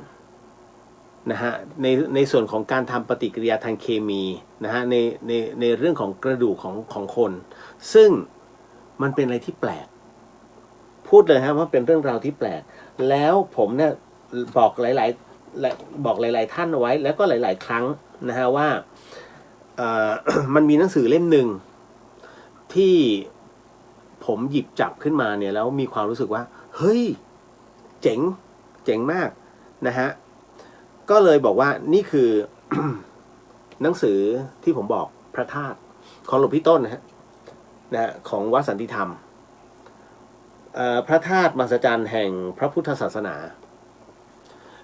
จริงๆอันนี้คือเป็นวิทยานิพนธ์ของนักศึกษานะครับมมร.ปริญญาตรีนะครับท่านก็ไม่คิดหรอกว่า อันเนี้ยสามารถ ทำออกมาแล้วจะมีผู้คนสนใจมากมาย นะหนังสือเล่มนี้ ขออภัยครับแต่ปรากฏว่าเฮ้ยมันเป็นเรื่องราวแปลกใหม่ก็คือเป็นการหยิบเอาความเชื่อของเรานะครับซึ่งถือว่านี่คือกระดูกของครูบาอาจารย์กระดูกคนเอามาเพื่อทำการพิสูจน์พิสูจน์ในเชิงวิทยาศาสตร์แล้วปรากฏว่าผลที่ได้ออกมานั้นมันเป็นส่วนผสมของอาหารน้ำปลาเฮ้ยตกใจแต่มันสามารถทำให้กระดูกนั้นเป็นพระธาตุได้ รูปร่างเป็นแบบนี้เนื้อในนะครับมีทั้งสีแล้วก็เป็นขาวดำแต่ทำด้วยกระดาษอาร์ตมันอย่างดีนะครับท่านรวบรวมไว้ดีมากคุณผู้ฟังผมให้ดูบางอันนี้คือกระดูกที่เป็นพระธาตุนะฮะนี่คือ ผลวิจัยในเชิงวิทยาศาสตร์ที่ออกมาเป็นตัวกราฟนะว่ามันประกอบไปด้วยอะไรบ้างผมจะดูอ่านให้ฟังแล้วกัน เป็นองค์ประกอบนะครับของส่วนของอันนี้ของอะไรนะเป็นองค์ประกอบธาตุทางเคมีของพระธาตุพระสารีบุตรของพระสารีบุตรนะฮะพระธาตุของพระสารีบุตรนั้นประกอบไปด้วย C คือคาร์บอนนะฮะO คือออกซิเจนนะฮะ CaCO3 เป็นสารประกอบหินปูน นะฮะแล้วก็ตัวออกซิเจนนั้นสารประกอบทรายนะ SiO2 นะเป็นสารประกอบทราย Ai อลูมิเนียมนะเป็นสารประกอบ Si ซิลิคอนเป็นสารประกอบทรายนะ Ca แคลเซียมก็คือเป็นสารประกอบเพราะฉะนั้นเป็นวัลลาสโตไนท์นะครับซึ่งเป็นสารประกอบดังนั้นทั้งหมดทั้งมวลนั้นนะพระสารีบุตรเป็นอัครสาวกเบื้องขวานะครับพระธาตุนั้นจึงเป็นสารประกอบจำพวกทรายประกอบด้วยหินปูนนี่ฮะอันนี้ดูว่าจะเป็นพุทธการเกินไปใช่ไหมฮะคราวนี้เรามาดูเป็นของครูบาอาจารย์บ้างอย่างของครูบาอาจารย์ก็มีฮะอย่างเช่นของหลวงปู่ขาวคุณผู้ฟังหลวงปู่ขาวอนารโยหลวงปู่ขาวคือหนึ่งในพระสุปฏิปันโนแห่งวัดถ้ำกองเพลนะฮะแล้วท้ายที่สุดแล้วท่านมาบรรลุธรรมนะครับที่อำเภอพร้าวนะครับตรงเดี๋ยวผมลืมอีกแล้ว ตรงวัดเจติยบรรพตอ่ะใช่ไหมถ้าจำไม่ผิดเดี๋ยวนะคือจำไม่ได้แล้วแต่ว่าณตรงนั้นเลยนะครับแล้วคราวนี้นะฮะตอนที่หลวงปู่ขาวบรรลุธรรมแผ่นดินไหวแล้วก็สายฟ้าแล้วก็ฟ้าร้องหลวงปู่มั่นซึ่งอยู่ที่ตอนนั้นจำพรรษานะฮะภาวนาอยู่ที่วัดฤาษีวัดถ้ำดอกคำวัดถ้ำดอกคำนะฮะตอนนั้นน่ะ หลวงปู่ขาวจึงบอกให้กับหลวงปู่แหวนแล้วก็หลวงปู่ตื้นแล้วก็ครูบาอาจารย์อีกหลายๆรูปที่ติดตามท่านมาตรงปากถ้ำบอกว่าบัดนี้ท่านขาวนะฮะได้บรรลุธรรมแล้วได้บรรลุธรรมอันบริสุทธิ์แล้วนะฮะจนกระทั่งหลวงปู่ขาวนะเดินทางมาถึงนี่ฮะพระธาตุของหลวงปู่ขาวอนารโยซึ่งแปลสภาพเป็นจากเท่าอังคารนะฮะคือแปลสภาพเป็นผลึกเลยคืออันเนี้ยหลายๆครั้งที่ผมเห็นในเพจของเมื่อก่อนเนี้ยในส่วนของหมอแลบแพนด้าแรกๆเลยนะเขาก็บอกว่าโอ้ยมันเป็นเรื่องพระธาตุมันเป็นใครก็เป็นได้นะฮะมันเป็นธรรมชาติมันไม่ใช่ผมถึงได้บอกว่าไม่ใช่นะฮะเพราะว่าพอผมอ่านตรงนี้ผมมาเจอหมอแลบแพนด้าผมใส่หน้าเลยรู้ก็แค่นั้นนะฮะ พอตรงนี้เสร็จปุ๊บเนี่ยมันก็จะเป็นธาตุต่างๆเช่นกันซึ่งประกอบไปด้วยคาร์บอนออกซิเจนแมกนีเซียมอลูมิเนียมซิลิคอนแคลเซียมแล้วก็เฟอริกนะครับณตรงนี้นี่เองเนี่ยเบ็ดเสร็จแล้วรูปร่างทั้งหมดเป็นคล้ายพลอยนะฮะธาตุประกอบนั้นมันมีเป็นส่วนประกอบของเลือดนะฮะซึ่งมีสารอยู่ในเลือดของคนทั่วไปดังนั้นทำให้เราสันนิษฐานได้ว่าพระธาตุองค์นี้เป็นพระธาตุที่เกิดจากเท่าอังคารซึ่งเป็นตัว C คือคาร์บอนผสมกับเลือดของหลวงปู่จึงทำให้เกิดเป็นพระธาตุสีแดงคล้ายเลือดฮะสรุปมาให้เห็นเลยผมถึงได้บอกว่าเฮ้ยเจ๋งมากจริงๆมีเยอะมากฮะในเรื่องราวของครูบาอาจารย์นี่ทั้งของหลวงปู่จวนนะครับหลวงปู่แหวนท่านก็มีฮะหลวงปู่บุญจันทร์แห่งวัดถ้ำผาพึ่งก็มีฮะที่ชัยปราการบอกหมดเลยบางอันเนี่ยบอกว่าเฮ้ยสารตัวนี้เนี่ยมันมีอยู่ในน้ำปลานะฮะซึ่งมันส่วนประกอบทางเคมีทั้งหมดผมถึงได้บอกน่าสนใจมากนี่ฮะผมถึงต้องบอกเลยว่าเฮ้ยถ้าคุณอยากจะรู้วิธีการทดลองว่าพระพุทธสารีริกธาตุของคุณนั้นของจริงของปลอมท่านมีวิธีการทดลองฮะโดยการลอยน้ำนะฮะเห็นไหมอันนี้มันจะกลับหัวนะฮะนิดนึงนะฮะนี่ฮะนำเอาพระธาตุไปลอยน้ำนะครับถ้าพระธาตุจมนะฮะแสดงว่าไม่ใช่เป็นทรายแต่ถ้าลอยน้ำแบบนี้ของแท้นะครับซึ่งถ้าเป็นหินที่ลอยน้ำมีไม่กี่ชนิดถูกไหมฮะหนึ่งนี้จะเป็นพวกหินภูเขาไฟซึ่งจะเป็นมันจะมีรูพุนแต่พระพุทธสารีริกธาตุไม่ใช่นะครับผมถึงได้บอกต้องลองฮะมีไว้1 เล่มมันก็ไม่เสียหลายผมเองวันนี้ ผมหาไม่เจอ พูดตรงๆผมเลยต้องไปที่วัดสันติธรรมแล้วก็ไปหาหลวงพี่ต้น นะฮะแล้วก็บอกหลวงพี่ขอเช่าบูชา1 เล่มเพราะว่าวันนี้ผมจะเอาไปคือผิดคำพูดกับโยมมาหลายรอบแล้วผมก็บอกไปอย่างนั้นนะวันนี้ผมจะเอาไปออกรายการนะครับก็หลวงพี่ก็เลยมาเสร็จปุ๊บนะครับท่านก็เลย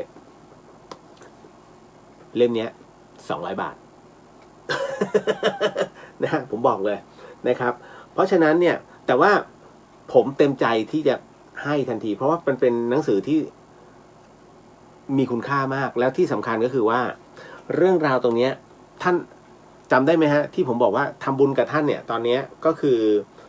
ตอนนี้หมดเขตไปแล้วนะคุณจะได้เบี้ยแก้ที่ท่านต้องสลักยันให้พอดีตรงนั้นเนี่ย ท่านสร้างอาคารอยู่ปัจจัยยังไม่พอนะครับผมก็เลยบอกไม่เป็นไรหลวงพี่เพราะว่าหนังสือท่านเนี่ยผมเชื่อมั่นว่ามีคุณค่าเดี๋ยวก็ถ้ามีศรัทธาตรงนี้ก็ให้ท่านคือจริงๆเนี่ยปัจจัยที่ได้จากผมหรือว่าใครๆที่เช่าหนังสือท่านไปเนี่ยฮะท่านเอาไปโปะ ตรงนั้นหมดเลยก็คือเรียกว่ามันไม่ได้เสียเปล่าอ่ะและเราได้หนังสือตรงนี้มาไงอันนี้ก็เลยบอกนะครับก็ใครที่เคยมีเพจท่านอยู่ก็ทักไปแล้วกันถ้าอยากได้นะหนังสือพระธาตุไม่เสียหลายแล้วคุณจะได้รู้เลยว่าทำไมจึงเรียกว่าพรหมสารีริกธาตุและพระธาตุคืออะไรนะฮะการเกิดพระธาตุเกิดขึ้นได้อย่างไรท่านจะเขียนไว้หมดแล้วดีมากผมถือว่าแล้วพอมาเจอหนังสือพระธาตุเล่มใหญ่เนี่ยอันนั้นแค่เอามาโชว์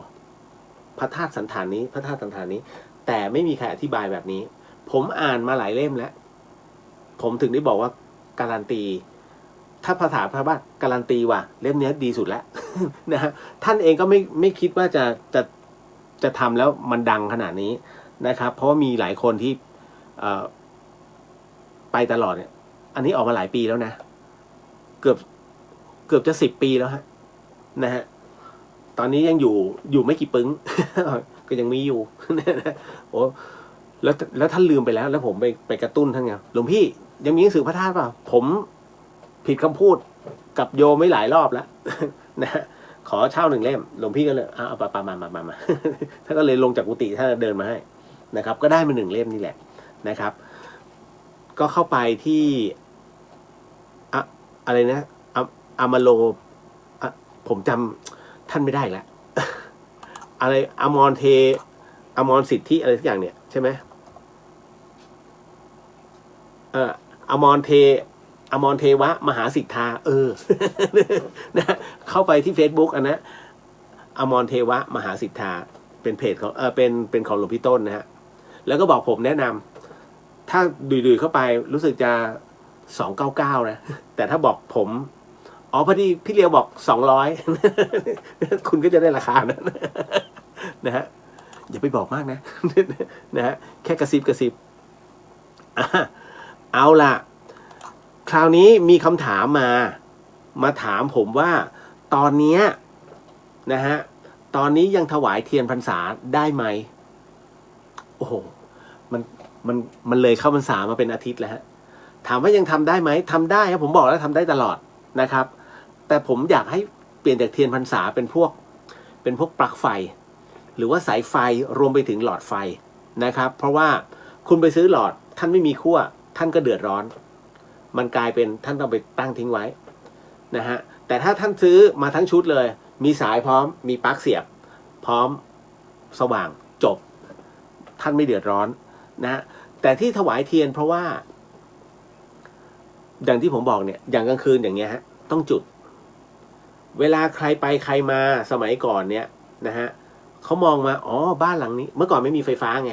โอ้ที่นี่พระท่านยังอยู่ท่านยังจุดเทียนอยู่นะบางทีท่านก็ท่องตำราบางทีท่านก็จุดไว้ท่านตลอดคืนตื่นมาตี 5ก่อนบิณฑบาตก็ดับปุ๊บ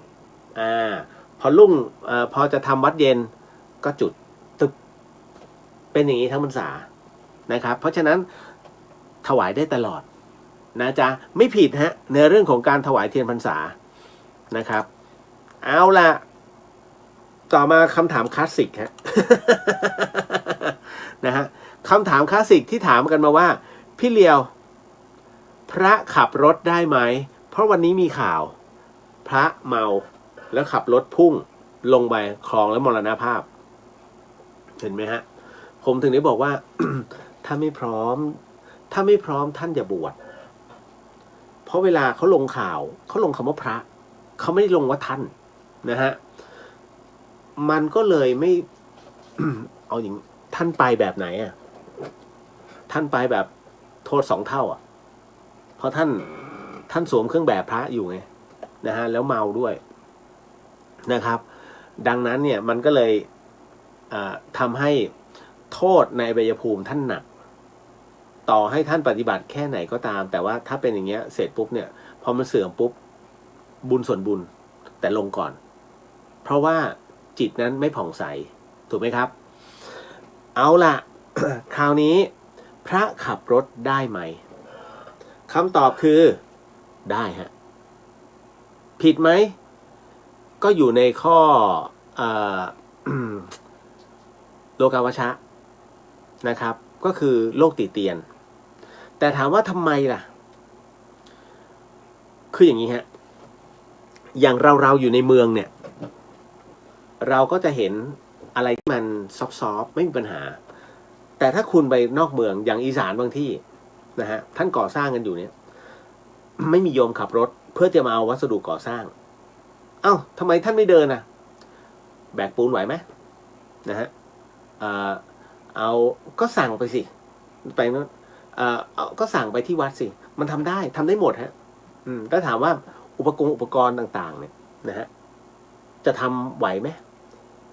ยกตัวอย่างฮะเพื่อนผมคนหนึ่งน้าเมย์มันฟังอยู่เนี่ย เพื่อนผมคนที่ทำคนที่ทำหนังสือหน้าปกให้ปฏิจจาเนี่ยฮะครั้งหนึ่งฮะไปบวชที่วัดป่าโพธิสัตว์ที่จังหวัดพิจิตรนะครับเมย์เขาก็ เป็นคนที่เป็นมีความตั้งใจสูงในเรื่องของการบวชปรากฏว่าเขาก็มองดูการทำงานของพระในวัดนั้นเนี่ยก็ไปสะดุดตรงที่ว่าพระท่านขี่จักรยานนะฮะแล้วคราวนี้ ไอ้นี่เขาก็เลยบอกกับหลวงปู่ทำไมพระต้องขี่จักรยานดูมันไม่สุภาพเลยอ่ะหลวงปู่ท่านก็บอกอ้าวทำไมล่ะแต่ทำไมจะขี่ไม่ได้มันไม่ผิดศีลเหรอไม่เป็นไรหลวงปู่ก็เลยประกาศเลยบอกว่าพรุ่งนี้ พระเนนเวลาทำงานไม่ต้องปั่นจักรยานเพราะที่วัดป่าโพธิสัตว์ที่พิจิตรกว้างมากครับกว้างจริงนะฮะคราวนี้ ท่านกำลังก่อสร้างวิหารอยู่อีกมุมหนึ่งเลยนะพระเนนท่านก็เดินอันนี้เขาไปช่วยเพื่อนผมเขาไปช่วยนะน้าเมย์เขาไปช่วยเสร็จปุ๊บ หลวงพ่อท่านก็บอกโยมลืมค้อนเนี่ยไปเอาให้หน่อยอันนี้เขาก็เดินกลับคือประมาณเกือบ500 เมตรอะมาเอาแล้วก็กลับไปอีก500 เมตร โยมลืมตะปูเอาอันนี้นะเอาเบอร์นี้นะอย่าไปเอาเบอร์ผิดนะเบอร์ผิดเดี๋ยวเดินกลับใหม่นะก็เดินกลับแปลวมาอีกรอบหนึ่งโยมลืมฉากโยมไปเอาฉากให้หน่อย เห็นไหมคุณเห็นเลยไหมฮะบางครั้งเนี่ย เราจะเอาถูกใจเราอย่างเดียวไม่ได้อันที่หนึ่งก็คือว่าถ้าท่านขับอยู่ในเขตพุทธาวาสในบริเวณท่านเนี่ยไม่มีปัญหาเพราะมันเป็นที่ส่วนตัวนะครับอย่างของวัดฝายหินเนี่ย นะฮะเมื่อก่อนตอนที่ผมบวชอยู่ผมก็ขับรถนะแต่ว่าขับจากวัดเนี่ยลงมาธรรมสถานแล้วก็ขับขึ้นไปเพื่อวอร์มเครื่องไม่ให้มันอะไรล่ะเหมือนกับทำให้แบตมันเสื่อมอะถ้ารถมีใช้แต่ไม่ใช้ทุกอย่างพังหมดนะฮะคุณต้องเทิร์นมันเอาไว้ดังนั้นเนี่ยมันก็เลยทำให้ ไอ้ตัวเนี้ยมันจะสึกหรอถามว่าโลกาวัชชะไหมมันอยู่ในเขตวัดเพียงแต่ว่ามันผ่านกลางหมู่บ้านนิดนึงแค่นั้นฮะแต่ไม่เป็นไรรับรู้ซึ่งกันและกันนั่นแหละฮะหลังจากนั้น เสร็จปุ๊บเมย์จึงเข้าใจฮะว่าอ๋อมันเป็นอย่างนี้นี่เอง นะตั้งแต่นั้นหลวงปู่ว่าคือบางคนอธิบายด้วยปากไม่ได้ต้องโดนด้วยตัวเองพอเขาเข้าใจเนี่ยทุกอย่างก็จะโฟล์อีกวันนึงก็ทำงานตามปกติแต่คราวนี้อีสานบางที่จะเห็นนะครับพับขับปิกอัพนะไปจ่ายกับข้าวบางที่นู่นที่นี่คือบางทีมันไม่มีโยมนะคุณผู้ฟังแล้วเด็กวัดยังเด็กอยู่อย่างเงี้ยก็มันต้องดูเหตุปัจจัยพอเราเห็นด้วยตาโอ้มันไม่งามเลยท่านยอมที่จะโลกาวัชชะเพื่อที่จะขนของเนี่ยกลับวัดท่านไม่ได้ไปแวะถ้าอย่างพระเนี่ยที่ไปเมาเนี่ยแวะคาราโอเกะนี่ไออย่างเงี้ยใช่นะฮะไออย่างเงี้ยค่อยว่ากันแต่บางที่มันไม่ใช่เห็นไหมเขาเรียกปลาเน่าตัวเดียวเหม็นทั้งคลองและเป็นคลองใหญ่ซะด้วย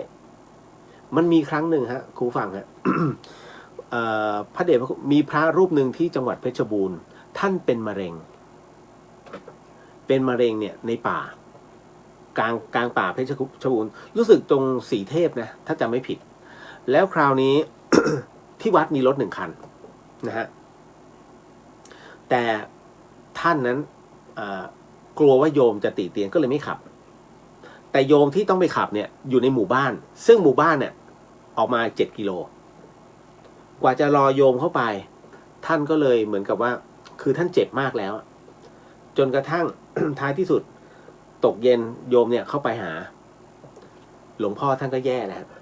กว่าจะเอาขึ้นรถกว่าจะขับทั้งที่ท่านเราขับได้แต่ท่านไม่ขับเพราะกลัวอย่างที่เราพูดกันเนี่ยว่าโลกาวัชชะนะฮะ เลยถามว่าท้ายสุดต้องสิ้นพระดีๆไปอีก1 รูปเห็นไหมฮะ อ่ะเอาง่ายๆมิชชันนารีบนดอยนั่งรถกันขับรถกันน่ะบาทหลวงขับรถแต่พอพระนั่งรถบ้างว่า นะฮะทำไมท่านไม่เดินล่ะทำไมท่านไม่จาริกโอ้ตายแล้วให้ย้อนกลับไปในพุทธกาล ทั้งที่สมัยมันเข้าถึงสมัยแล้วนะมันเข้ายุคสมัยใหม่แล้วเห็นไหมเรายังไปยึดติดในเรื่องของความเป็นพุทธกาลอยู่เพราะอะไรเพราะว่าเรายังเทศเรื่องราวของสมัยพุทธกาลอยู่เรื่อยๆเราจึงติดภาพนั้นแต่ท้ายที่สุดแล้วทุกอย่างมันต้องเป็นไปตาม ยุคสมัยพระอาจารย์ภาสกรจึงต้องปรับกลยุทธ์ในเรื่องของการเทศเชิงรุกออกไปตามยุคสมัยนั่นแหละครับนะสรุปว่าพระนั้นขับรถได้ไหมได้ตามเหตุปัจจัยนะจ๊ะเพียงแค่โลกาวัชชะไม่ต้องถึงกับปาราชิกปาราชิกมันมีอยู่ไม่กี่รูปแบบเองฮะนะฮะคุณมุนาบอกว่าวันนี้เป็นวันคล้ายวันมรณภาพของครูบาพรหมจักรวัดพุทธบาทตากผ้าค่ะแล้วก็เป็นวันคล้ายวันมรณภาพของครูบาดวงดียติโกวัดบ้านฟ่อนเลยครับนะฮะวันนี้ นะฮะก็เดี๋ยววันพรุ่งนี้ผมจะแวะไปที่วัดบ้านฟ่อนนะฮะก็ไปหาหลวงพี่จิมนิดนึงนะครับเอาละฮะ อันนั้นบอกว่าตอนที่ผมบวชอยู่ที่ธรรมสถานเดี๋ยวนะฮะแต่ให้แฟนผมขับรถมารับบาตรของแม่แล้วแวะมารับบาตรที่ตลาดหนองหอย เสร็จแล้วก็กลับธรรมสถานแต่แฟนผมนั้นเขาถือศีล8นะครับแต่เปิดกระจกทั้ง4 บานครับผมจะบาปไหมครับพี่ผมห้าม เป็นพระแล้วมีสีกาต่อให้เป็นสีกามาขับเนี่ยจริงๆแล้วแม้กระทั่งสีกา2 คนกับพระ1 รูปก็ไม่ได้นะฮะ อันเนี้ยมันอาบัติ นะครับแล้วก็อีกอย่างหนึ่งกาดน้องหอยคือเวลาบิณฑบาตเนี่ยเขาจะแบ่งเขตพระแค่นี้ถ้าข้ามเขตต้องแจ้งเขา ไม่เป็นไรผ่านมานานแล้วอันนั้นแต่ว่าถ้าอันนั้นจะบวชอีกนะฮะต้องจะปริวาสก็ไม่ได้เพราะว่าปริวาสมันเป็นเรื่องของ การผิดศีลในเรื่องของผิดศีลปาจิตตินะฮะก็น่าจะปรงอาบัติได้คิดว่าลองปรึกษาดูถ้าจะบวชใหม่นะฮะสมมุติกรณีนะฮะกรณีนั้นนะครับเอาละฮะยิ่งลืมยิ่งจำสวัสดีครับพี่เรียว FC ของโผมาหลอนติดตามจากฝางค่ะโมทนาสาธุฮะระวังฝางตอนนี้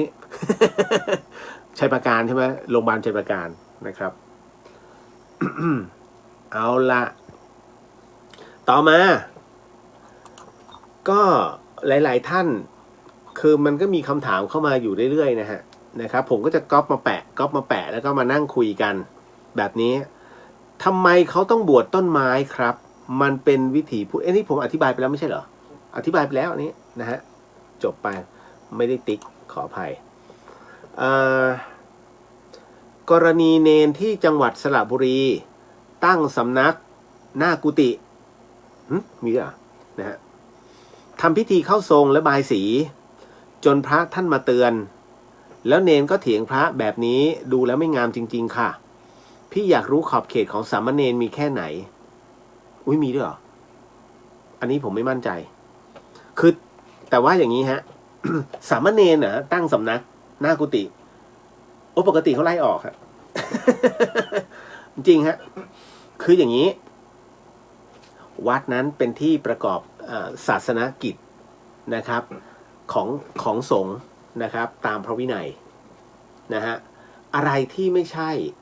ศาสนกิจนะหรือว่าสิ่งที่สงฆ์นั้นจะต้องประกอบนั้นไม่สามารถทำได้เป็นพื้นที่ที่เรียกว่าเฉพาะอย่างยิ่งจะไปเปิดเป็นตำหนักจะไปดูหมอนะฮะหรือว่าจะทำอะไรก็ตามนะฮะในเรื่องของอะไรล่ะแม้กระทั่งยันต้องจัดเป็นพื้นที่ต่างหากนะฮะห้ามไปจัดอยู่ในส่วนของกุฏินะครับคืออยากไปอาบอะไรนะอบสมุนไพรไปตรงนู้นอยากไปสักยันต์ไปตรงนั้นคือต้องจัดให้เป็นสัดส่วนเขาไม่ได้ห้ามว่าไม่ให้ทำนะฮะเพียงแต่ว่าให้เป็นสัดส่วนแต่อันนี้สามเณรทำเพราะสามเณรทำมันไม่ใช่ต้องเจ้าวัดต้องอนุญาตก่อนเจ้าวัดคือเจ้าอาวาสซึ่งเจ้าอาวาสนั้นสามารถไล่ออกได้เลยนะฮะเพราะถือว่าท่านเป็นผู้ควบคุมทั้งหมดนะฮะอันนี้เจ้าอาวาสหรือเปล่าที่เข้าเดี๋ยวนะก็เข้ามาทำบายสีถ้าเข้าทรงยังไม่ได้แล้วนะฮะผมเคยถามครูบาอาจารย์นะว่าพระอาจารย์ครับกรณีที่พระเข้าทรงนั้นนะแล้วเอาฤาษีครอบหัวเคยเห็นใช่ไหมฮะครอบครัวพูดง่ายๆ1เข้าทรง2ทำการบายสีทำการเหมือนกับเป็นการครอบครูพระทำได้ไหมอันนั้นถือว่าเป็นเดี๋ยวนะท่านถือว่าเป็นพวกเดี๋ยวนะฮะพอเบอร์แล้วมันลืมนะฮะเป็นอะไรนะคือเป็นอีกอันหนึ่งที่ไม่ได้มาถือพระพุทธเจ้าเป็นสารณะซึ่งไม่ควรจะบวชเพราะอะไรเพราะว่าไปยึดผู้ที่มีศักดิ์ต่ำกว่าพระพุทธเจ้าซึ่งตนเองเป็นผู้ที่ถือพระธรรมของพระพุทธเจ้าแต่ต้องเอาเศียรนะนั่นคือเศียรพ่อแก่นั่นแหละครอบหัวหรือว่าเศียรยักษ์ต่างๆเนี่ยมาครอบหัวนะฮะซึ่งไม่ถูกต้องนะฮะเพราะฉะนั้นในเมื่อยึดเอาในส่วนของหน้ากากยักษ์นะฮะหรือว่าเป็นศีรษะพ่อแก่นะครับดูให้มันดีพ่อแก่นั้นมีทั้งหมด12เศียรด้วยกันแต่ละเศียรนั้นท่านเอกอุคนละอย่างนะฮะแต่ไม่ใช่พระอยากจะทำก็ทำไม่ใช่ท่านจะซวยหมายถึงว่าพระที่ทำเนี่ยหรือว่าเนรที่ทำจะซวยเพราะว่าท่านถือว่าเป็นลูกของพุทธบุตรก็คือลูกของพุทธเจ้านะฮะอันเนื่องมาจากว่าท่านถือพระธรรมท่านรับศีลเพื่อที่จะทำการเผยแผ่พุทธศาสนาศีล227นะฮะท่านต้องปฏิบัติตามนะฮะผิดข้อใดข้อหนึ่งสามารถปรับได้นะแต่ว่าถ้าท่านไปยึดเอาหัวอย่างอื่นซึ่งไม่ใช่พุทธเจ้าเป็นสารณะเนี่ยท่านหลุดทันทีนะฮะโดยอัตโนมัตินะครับซึ่งอันเนี้ยมันก็มีหลายๆที่ถามว่าเข้มขังแค่ไหนผมต้องถามกลับไปว่าพระนั่นน่ะท่านเชี่ยวชาญในเรื่องของการครอบครูมากแค่ไหนผมและเด็กศิลปากรคุณแม่ที่เป็นอัลไซเมอร์ฮะเป็นครูอยู่วิทยาลัยนาฏศิลป์ วังหน้าเลยผมมาคุกคลีกับในเรื่องของการทำพิธีในเรื่องของไหว้ครูละครครูโขนครูดนตรีมาตั้งแต่เด็กเลยฮะเพราะฉะนั้นเนี่ยเรื่องของการครอบครูผมถึงได้รู้ว่าอ๋อเขาครอบแบบนี้มีพราหมณ์แบบนี้เป็นพราหมณ์หลวงเลยนะที่มาทำให้นะเมื่อก่อนอาจารย์สุภชัยนะฮะแล้วก็เปลี่ยนมาเรื่อยๆไม่ใช่ใครอยากทำก็ทำนะผมเห็นตลอดนะคนนู้นคนนี้อยากทำกูใส่ชุดเดี๋ยวไปเรียนมายังไงนะฮะเขามีการสืบต่อกันมาด้วยนะคือมอบหมายว่านี่จะต้องทำแบบนี้แบบนี้ไม่ให้อยู่ๆอยากทำก็ทำนะเรื่องของการครอบครูนะครับเพราะฉะนั้นตรงเนี้ยถ้าเป็นเนนผมเชื่อมั่นว่าถ้าไม่เชื่อฟังต้องเชิญออกคือต้องไล่ออกฮะมันเป็นสถานที่วัดเนี่ยคือเป็นสถานที่ของพระแล้วเนนเนี่ยศีลน้อยกว่าพระเหมือนกับว่าเป็นผู้ที่อุปถากพระอีกทีหนึ่งแต่พระเนี่ยท่านก็ต้องเมื่อน้องเนนนั้นมาบวชท่านก็จะสอนทีละข้อธรรมทีละนิดทีละนิดเพราะฉะนั้นจะสังเกตว่าครูบาอาจารย์ที่เข้มขลังในเรื่องของวิทยาคมเนี่ยจะเป็นเนนมาก่อนแล้วอยู่กับครูบาอาจารย์เนี่ยซึ่งเอาใจใส่และดูแลเนนอย่างเค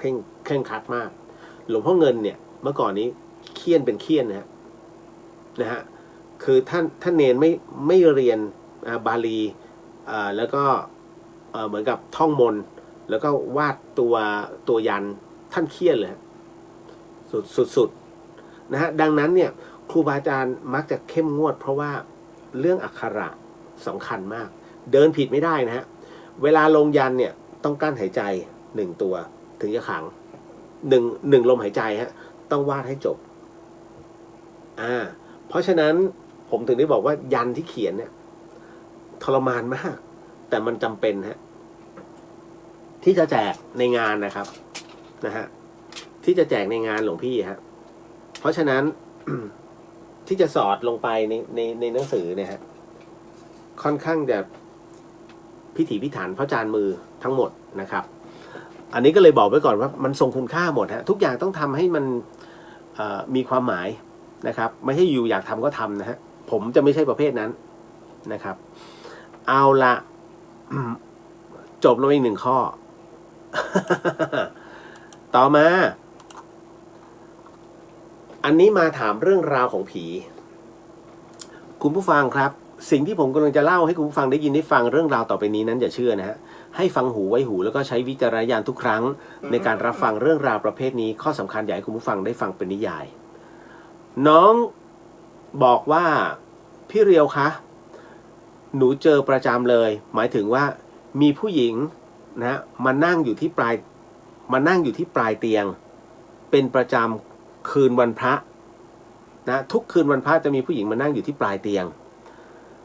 หนูนั้นตื่นขึ้นมาแต่เหมือนกับว่าตานั้นมันไม่สามารถจะลืมได้แต่มันเห็นเป็นเพราะอะไร2นะฮะหนูหายใจไม่ออกหายใจติดขัดนะฮะเป็นเพราะอะไร3หนูกระดุกกระดิกตัวเองไม่ได้เป็นเพราะอะไรโอ้โหเดี๋ยวน้องลืมตาไม่ได้แต่น้องเห็นเขาได้ไง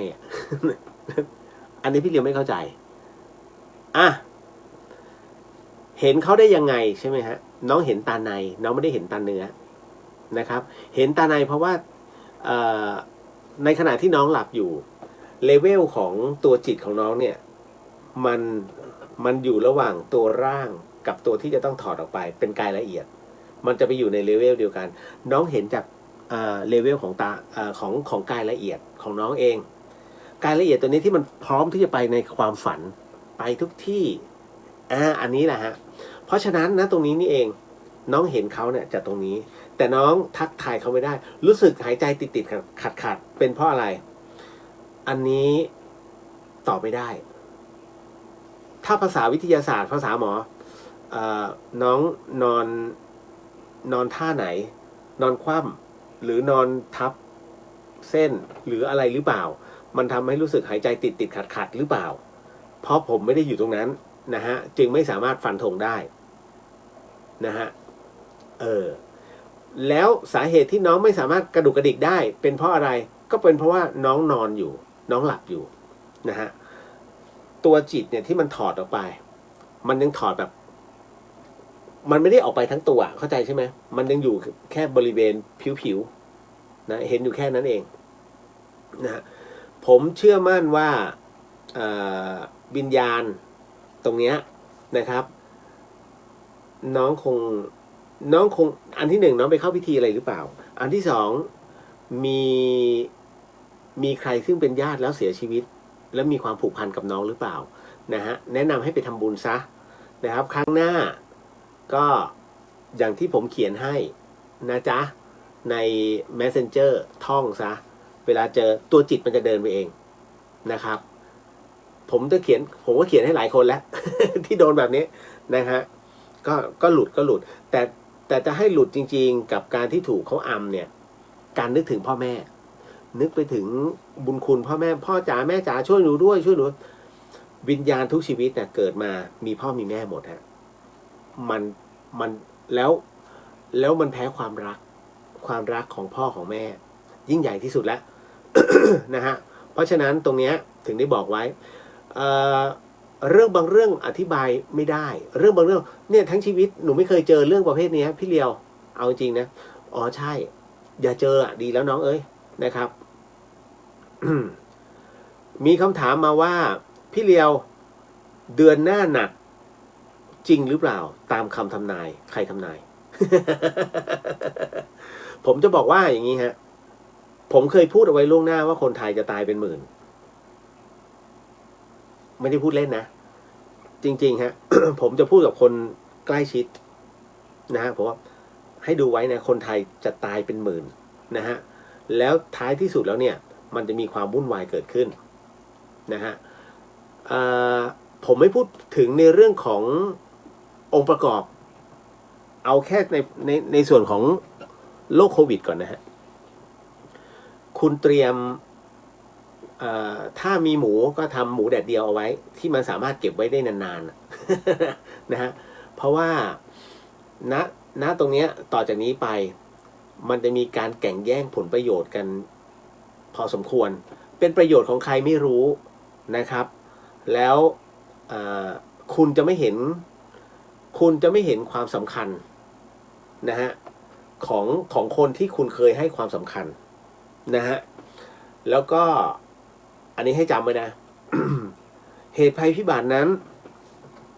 ภัยธรรมชาติไม่ต้องพูดถึงถ้ามันมีอยู่แล้วเพราะมันเข้าสู่ฤดูกาลอย่างไรต้องมีแต่คราวนี้พักไว้ก่อนหนักไม่หนักไม่อย่าไปสนใจเฉพาะเราจะดูแลสุขภาพตัวเราอย่างไรเท่านั้นนะฮะผมถึงได้บอกว่าอันที่หนึ่งผมฟันธงว่ามันมีหลักหมื่นแน่ๆคนไทยในการสูญเสียชีวิตคนติดเชื้อก็มีอยู่เรื่อยๆมันจะไปดีตอนไหนเอาจริงๆนะตอนแรกเนี่ยที่รับรู้ว่าประมาณสักปลายกันยาเนี่ยมันน่าจะมีการลดลงบ้างนะผมเชื่อมั่นว่าประมาณสักปลายกันยาสำหรับผมนะฮะคนอื่นเขาอาจจะบอกโอ้ยมันปีหน้านานไปหน่อยมันนานจนบั่นทอนกำลังใจคนผมเอาแค่ปลายกันยาทุกอย่างจะเริ่มคลี่คลายแต่มันจะวุ่นวายมากนะฮะมันจะมีทางออกของมันครับอย่างที่ผมบอกอะตุนอาหารไว้ นะของกรุงเทพถ้าคุณอยู่ใกล้ตลาดคุณไปซื้อแครอทคุณไปซื้อหัวไชเท้าคุณไปซื้อถั่วลันเตาคุณไปซื้อข้าวโพดแล้วแกะนะฮะแพ็คสุญญากาศเข้าช่องฟรีซไว้คุณจะได้ผักแช่แข็งนะครับด้วยมือของคุณเองซื้อมันเอาไว้นะครับมันเลยเนี่ย มันเป็นหัวเนี่ยเตรียมเอาไว้ไม่ปลูกก็เผาหรอวะ นะฮะคุณเอาไปทำเอาไปนึ่งแล้วก็ซีนเอาไว้นะเก็บไว้ในตู้เย็นให้เรียบร้อยนะครับเพราะฉะนั้นนี่ผมกำลังพูดถึงวิธีการถนอมอาหารนะฮะให้มีเอาไว้ก่อนเพราะว่ามันจะถึงจุดพีคอีกทีก็เร็วๆนี่ฮะนี่ยังไม่พีคนะจ๊ะนะครับเป็นห่วงฮะไม่อยากพูดให้เสียกำลังใจแต่ว่าผมกำลังพูดถึงหลักลูกเสือเบื้องต้นในการเตรียมตัวนะฮะ ทั้งหมดทั้งมวลนั้นก็ลองดูแล้วกันว่าให้ย้อนกลับไปสมัยเด็ก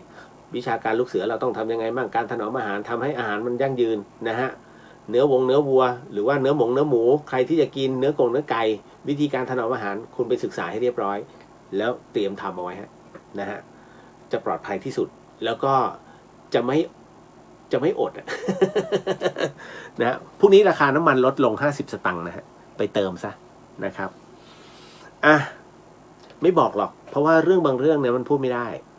เรื่องบางเรื่องมันเป็นเรื่องราวที่มันถูกสร้างมาเพื่อให้เป็นไปตามวัฏจักรนะครับคนเองก็เหมือนกันวัฏจักรของการกอบโกยย่อมมีจุดสิ้นสุดนะฮะการกอบโกยโดยที่ไม่นึกถึงเพื่อนมนุษย์มันทำให้ชีวิตจบเร็วขึ้นแล้วจบไม่สวยนะฮะจบในที่นี้ไม่ใช่หมายถึงว่าตายนะฮะหมายถึงว่าอยู่ยังไงก็ไม่เป็นสุขเพราะว่าภาพเหล่านั้นมันจะไปหลอกหลอนนะฮะนี่แหละครับเอาละนี่นะฮะคุณนพสวัสดีค่ะคุณเดียวสวัสดีครับนะฮะพี่ขวัญตาสวัสดีค่ะมาช้าหน่อยวันนี้แต่มาแล้วจ้าโมทนาสาธุ นะครับเอามาถึงอันนี้อันนั้นคุยไปแล้วถ้ามาที่ตลาดหนองหอยอย่าลืมแวะมาหาผมนะครับผมจะจัดชุดใหญ่ให้ครับพี่อะไรจะจัดอะไรให้พี่ เฮ้ยตายถ้าอันนั้นเขาจะจัดชุดใหญ่ กูเข้าโรงพยาบาลแน่ นะฮะไปฮะเดี๋ยวก็ถ้าคิดถึงนะฮะเดี๋ยวพี่เลียวก็แวะไปนะฮะยิ่งดื่มยิ่งจำเมื่อปี13หนูเคยโดนพระด่าใน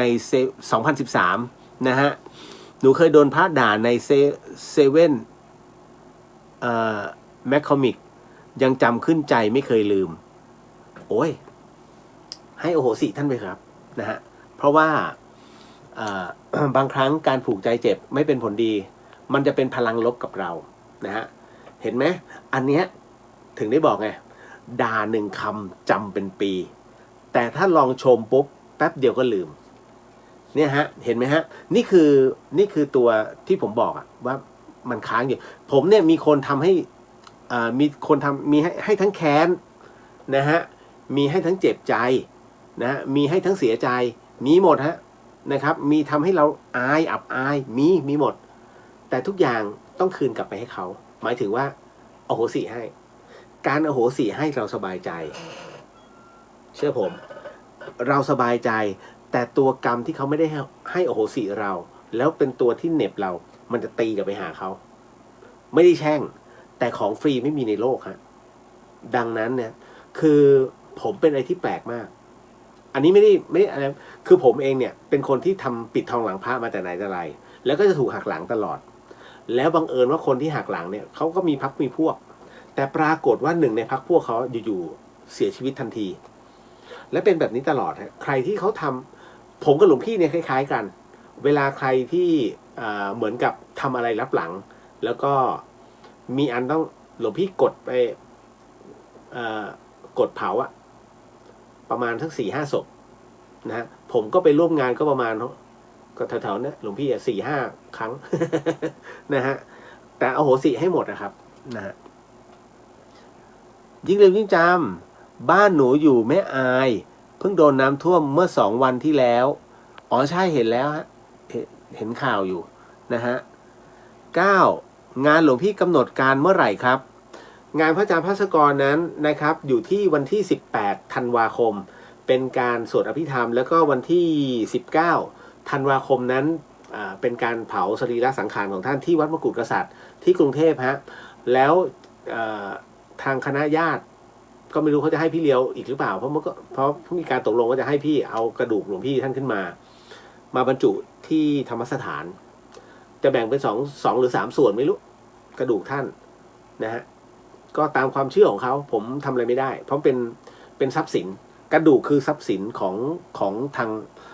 ทางญาตินะครับทางพี่น้องอันนั้นพี่เลี้ยวถ้าจะแจกพระปรองดองของพระอาจารย์จะดีกว่าครับพี่เลี้ยวจะโดน จะโดนไม่ใช่น้อย แหมนะฮะ ตอนนี้เก็บไว้ก่อนมีแต่คนต้องการมีแต่คนถามถึงพระปองดองนะฮะ พี่มาลีตอนนี้เวลาพี่เจอเหตุการณ์หลายอย่างทำให้คิดทบทวนหลายสิ่งหลายอย่างเคยตอนทำสมาธิช่วงสั้นๆหลังสวดมนต์เห็นภาพตัวเองเดี๋ยวนะฮะเห็นภาพตัวเองทุบหัวปลาช่อนทั้งที่ผ่านมานานมากนะฮะขออภัยแป๊บหนึ่งตัวมันเล็ก นะฮะและตัวพี่เองลืมไปแล้วเมื่อก่อนพี่ไม่รู้จักวันโกนวันพระไม่เคยเว้นต่อมาพี่รู้สึกปวดที่คอจี๊ดเหมือนถูกเข็มทิ่มเริ่มเข้าวัดฟังธรรมยอมรับว่าเข้าวัดครั้งแรกไม่ได้ศรัทธากลัวตายค่ะตอนนี้พอมาได้ฟังธรรมรู้สึกสำนึกผิดเริ่มตั้งใจทำบุญอุทิศและขออโหสิกรรมได้มาฟังพระอาจารย์รู้ทันเจ้ากรรมนายเวรนะฮะก็เริ่มติดตามพระอาจารย์มาเรื่อยแล้วมาได้เจออีกหลายๆเรื่องที่พระอาจารย์ตั้งใจถ่ายทอดให้ได้รับรู้แล้วก็เริ่มเข้าใจมากขึ้นฟังหลายรูปฟังซ้ำๆทำให้คลายความสงสัยได้ในหลายๆสิ่งหลายๆอย่างครับโมทนาสาธุครับพี่นะฮะพี่มารีอ๋อลูกสติ๊กเกอร์โดนมือค่ะพี่ไม่ได้ตั้งใจอันนั้นบอกไม่เป็นไรครับที่ธรรมสถานมีบะหมี่สำเร็จรูปกับปลากระป๋องและอาหารเยอะครับพี่พี่กำลังพูดถึงที่กรุงเทพ ไม่ใช่ที่นี่นะฮะกำลังพูดถึงที่กรุงเทพนะฮะนะมันจะเข้าสู่หนักหน่อยนะฮะต่อมาอันนั้นว่ากับข้าวและน้ำพริกนะครับพี่ไม่ใช่แบบนั้นครับ อันนั้นจัดหนัก โอ้พี่ปากจะแตก อันนั้นต่อมา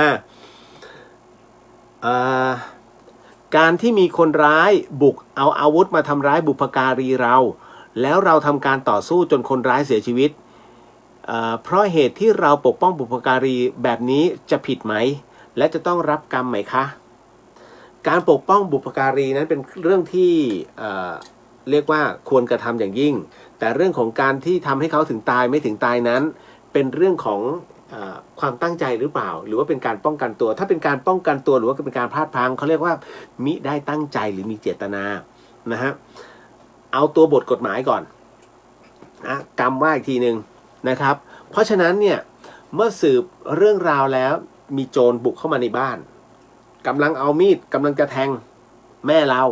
แต่ปรากฏว่านะฮะมีดอยู่ใกล้ๆเราก่อนปุ๊บจิ้มมันเลยจึ๊กมันก็ถึงกับตายซึ่งเราไม่รู้หรอกเพราะมันมืดอยู่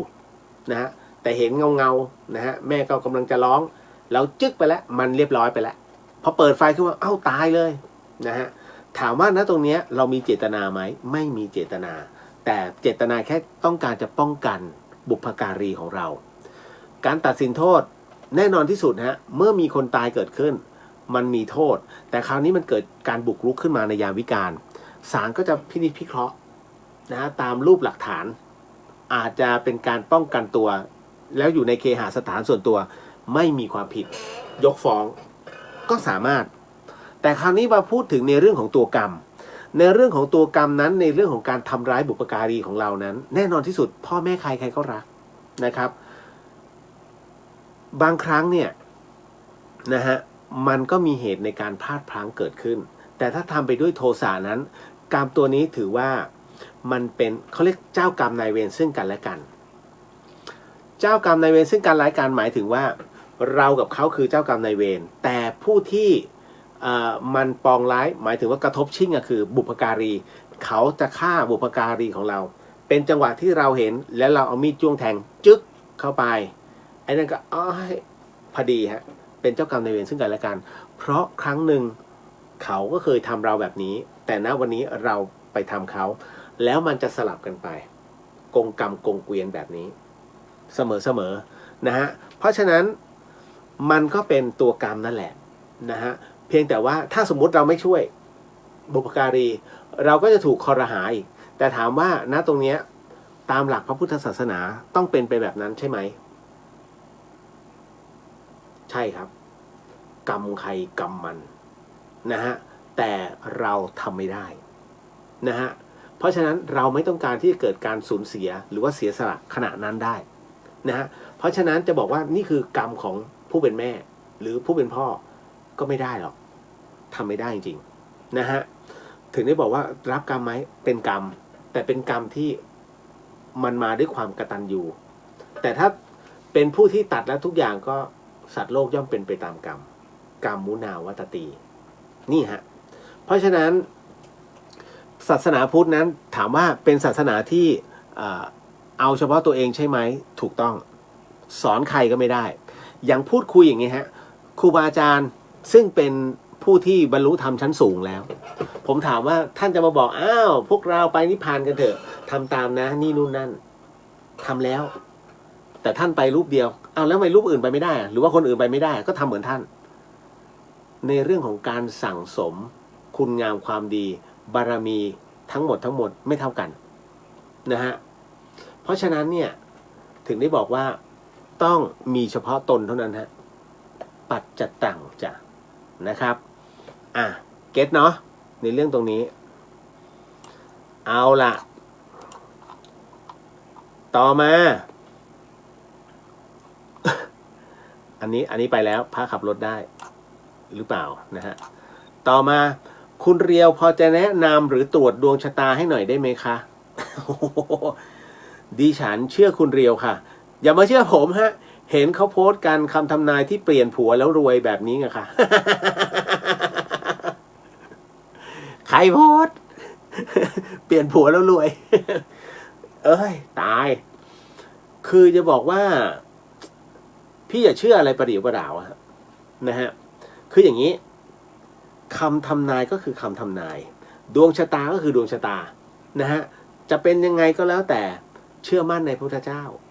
เชื่อมั่นในพระรัตนตรัยดีที่สุดนะฮะคืออย่างนี้การที่เขาทำนายเนี่ย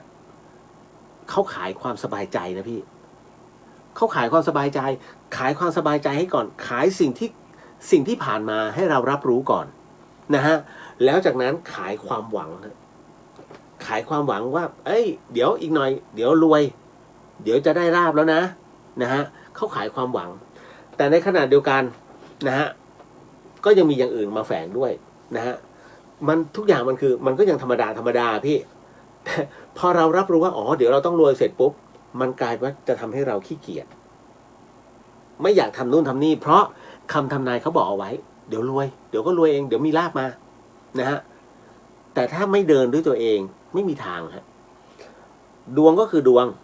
นะพื้นเพตรงนั้นน่ะมันออกมาทุกอย่างตามการตรวจดวงชะตาหรือว่าเป็นไพ่หรือว่าจะเป็นในเรื่องของอะไรก็แล้วแต่นะฮะหมอดูใบไม้หมอดูอะไรนะใบมะขามหมอดูลายเท้าหรือว่ากระทั่งหมอดูไข่นะไม่รู้จักใช่ไหมเมื่อก่อนที่ทาไปดูตอกไข่แล้วก็บีลงมาไข่ออกเป็นรูปทรงไงเขาจะทำนายชีวิตได้หมดเลยไข่ไก่นะฮะเพราะฉะนั้นเนี่ยทั้งหมดทั้งมวลเนี่ยมันคือศาสตร์ซึ่งมีความน่าจะเป็นนะตรงนั้นแต่ถ้าถามว่าทั้งหมดทั้งมวลต้องพึ่งใครมันต้องพึ่งเราอย่าไปรอความหวังนะถ้าคุณรอความหวังตามที่เขาบอกเนี่ยเรียบร้อยจงเชื่อมั่นในพระธรรมเชื่อในบุญและบาปนะฮะต้องคือคนเรามันชีวิตคนเรามันมีขึ้นมีลงนะคุณ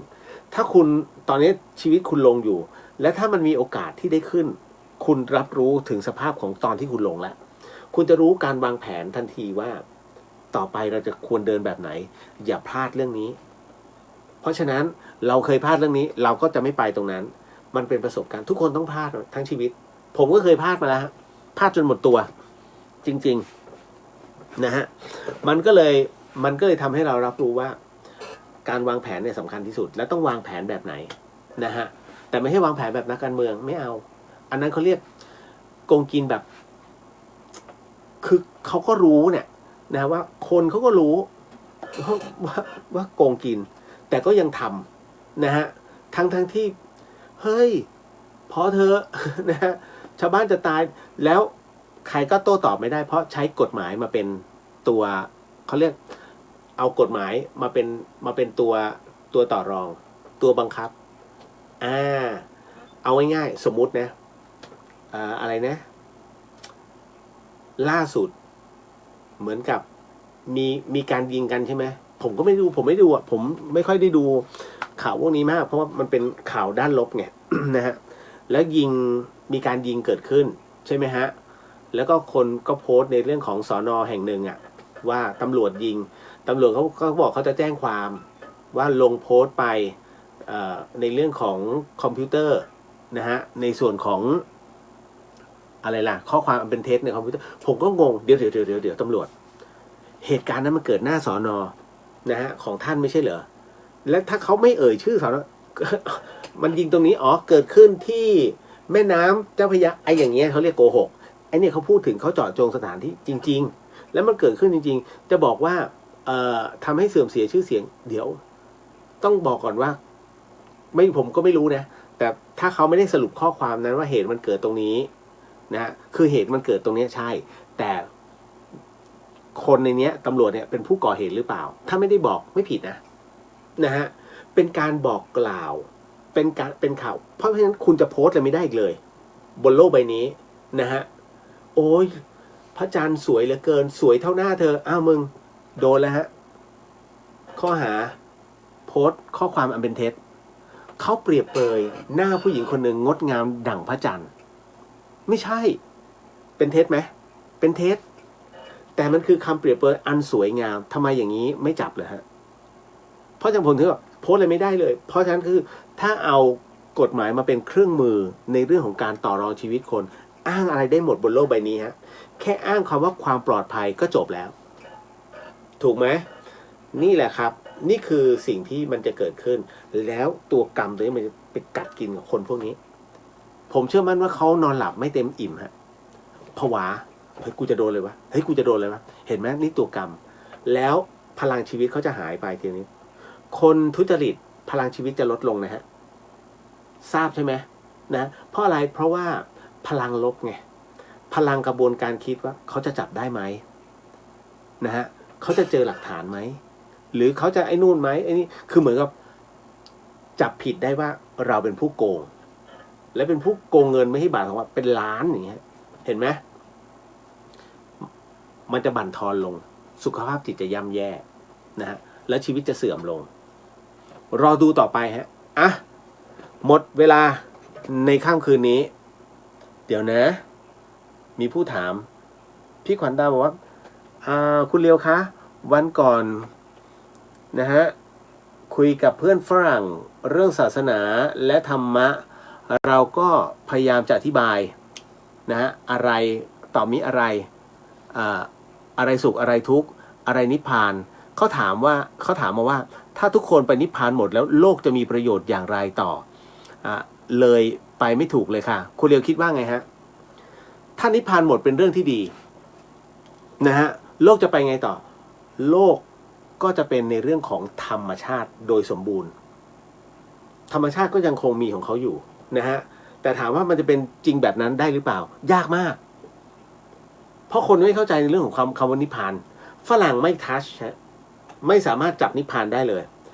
ฝรั่งต้องการอะไรฝรั่งต้องการนิพพานเดี๋ยวนี้ฉันต้องการนิพพานเดี๋ยวนี้ทำได้ไหมผมเจอมาแล้วนะฮะผมก็เลยถามกลับไปว่าผมต้องการยานอวกาศตอนนี้เอาไหมผมได้ไหมจะไม่ได้ยังไงเรา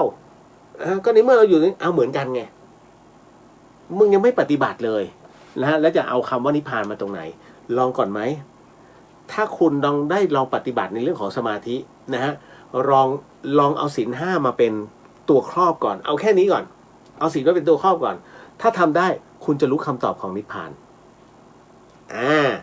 นั่นแหละฮะแล้วต้องให้เขาลองนั่งสมาธิด้วยแล้วจะรู้ทันทีว่าอะไรคือนิพพานบางทีนิพพานดิบก็มีนะฮะมันไม่ใช่ว่าอยู่ๆแล้วมันสามารถจะทำได้เลยนะครับเห็นไหมจริงๆมันมีพลิกผันได้เยอะมากนะครับต่อมาพรุ่งนี้คงได้ฟังเรื่องจับพลังพระนะคะ คุณปฐมพรนะฮะเดี๋ยวนะฮะนิดหนึ่งคุณนวสวัสดีคุณเดียวไปแล้วตึ๊ดนะฮะคุณธงชัยว่าพี่เลียวอ่านข้ามผมไปสงสัยจะสัปดาห์หน้าให้พี่เลียวมาเล่าต่อครับฮะเรื่องอะไรเหรอเดี๋ยวขอดูหน่อยดิตึ๊ดไหนไม่อยากข้ามใครไปสักคนแต่ว่าไอ้เครื่องเนี้ยมันชอบอะไรล่ะหลุดผมต้องค่อยๆไล่ไงพี่เลียวครับ เมื่อวานเล่าเรื่องจับพลังค้างไว้แนะนำวิธีฝึกได้ไหมครับผมเคยกราบพระหลวงปู่ดูแล้วอยู่ดีแวบเข้ามาในหัวเป็นพระพุทธรูปซ้อนๆกันสูงท่วมหัวแบบนั้นใช่หรือเปล่าครับหรือว่ากึ่งมโนมยิทธิขอบพระคุณครับอ๋อไม่ใช่ฮะอันนี้หมายถึงว่าเราสามารถรับรู้ว่าพระรูปเนี้ยพระองค์เนี้ยมีพลังมากน้อยแค่ไหนนะฮะเกินเวลามาพระอาจารย์ไม่เป็นไรมั้งนิดนึงนะพระอาจารย์ฮะ อ๋อพอดีท่านคุมพลังนั้นจะมีอยู่ในรูปแบบเป็นพลังงานนะฮะในองค์พระหรือว่าในไม่ว่าจะเป็นของขลังอะไรเราสามารถรับรู้ได้หมดนะฮะก็เป็นการเชื่อมต่อระหว่างสมาธิกับพลังอธิษฐานของเราด้วยนะดังนั้นเนี่ยเมื่อสมานตรงนี้ขึ้นมาให้มันเป็นเนื้อเดียวกันเราสามารถที่จะรับรู้แล้วก็พูดคุยไม่ได้บ้านะฮะเราสามารถถามตอบเป็นคำถามเปิดนะอย่างเช่นท่านสมมุติว่าจับพระสมเด็จอยู่ท่านทันสมเด็จโตไหมนะฮะถ้าท่านอยู่ในสมัยของสมเด็จโตท่านช่วยแสดงอะไรบางอย่างขึ้นเดี๋ยวจะมีพลังมาก็จะรับรู้อะไรแบบนี้ฮะนะฮะนั่นคือการจับพลังหมดเวลาแล้วเดี๋ยวค่อยว่ากันนะสาธุสาธุสาธุสิ่งหนึ่งสิ่งใดที่ผิดพลาดพลั้งไปขออโหสิกรรมณที่นี้ไม่ได้ตั้งใจหรือมีเจตนาก็ขอมอบอานิสงส์ผลบุญในค่ำคืนนี้ให้กับคุณผู้ฟังที่ฟังสถานีวิทยุ FM 104.50เมกะเฮิรตซ์ท่านจังหวัดเชียงใหม่แล้วก็จังหวัดใกล้เคียงรวมถึงคุณผู้ฟังที่ฟังช่อง YouTube ของวัดฝายหินเชียงใหม่แล้วก็ช่องFacebook ของทางวัดฝายหินทั้งหมดทั้งมวลก็ขอให้ได้รับอานิสงส์ผลบุญในค่ำคืนนี้ด้วยเช่นกันแล้วก็พบกันใหม่กับคุณผู้ฟังที่ฟังในช่องของก็ขอให้ได้รับอานิสงส์ผลบุญในค่ำคืนนี้ด้วยเช่นกันสำหรับคุณผู้ฟังที่ฟังช่องพุทธิสิทธิ์รัตนสมบูรณ์นะฮะแล้วก็เรียวเดอะเฮียนก็ขอให้ได้รับอานิสงส์ไปด้วยนะครับสำหรับค่ำคืนนี้นะขอลาคุณผู้ฟังไปก่อนพบกันใหม่กับเรื่องราวดีๆแบบนี้สำหรับค่ำคืนนี้ราตรีสวัสดิ์นะครับพี่น้องชาวเชียงใหม่ราตรีสวัสดิ์นะครับคุณผู้ฟังทุกท่านแล้วเจอกันบ๊ายบาย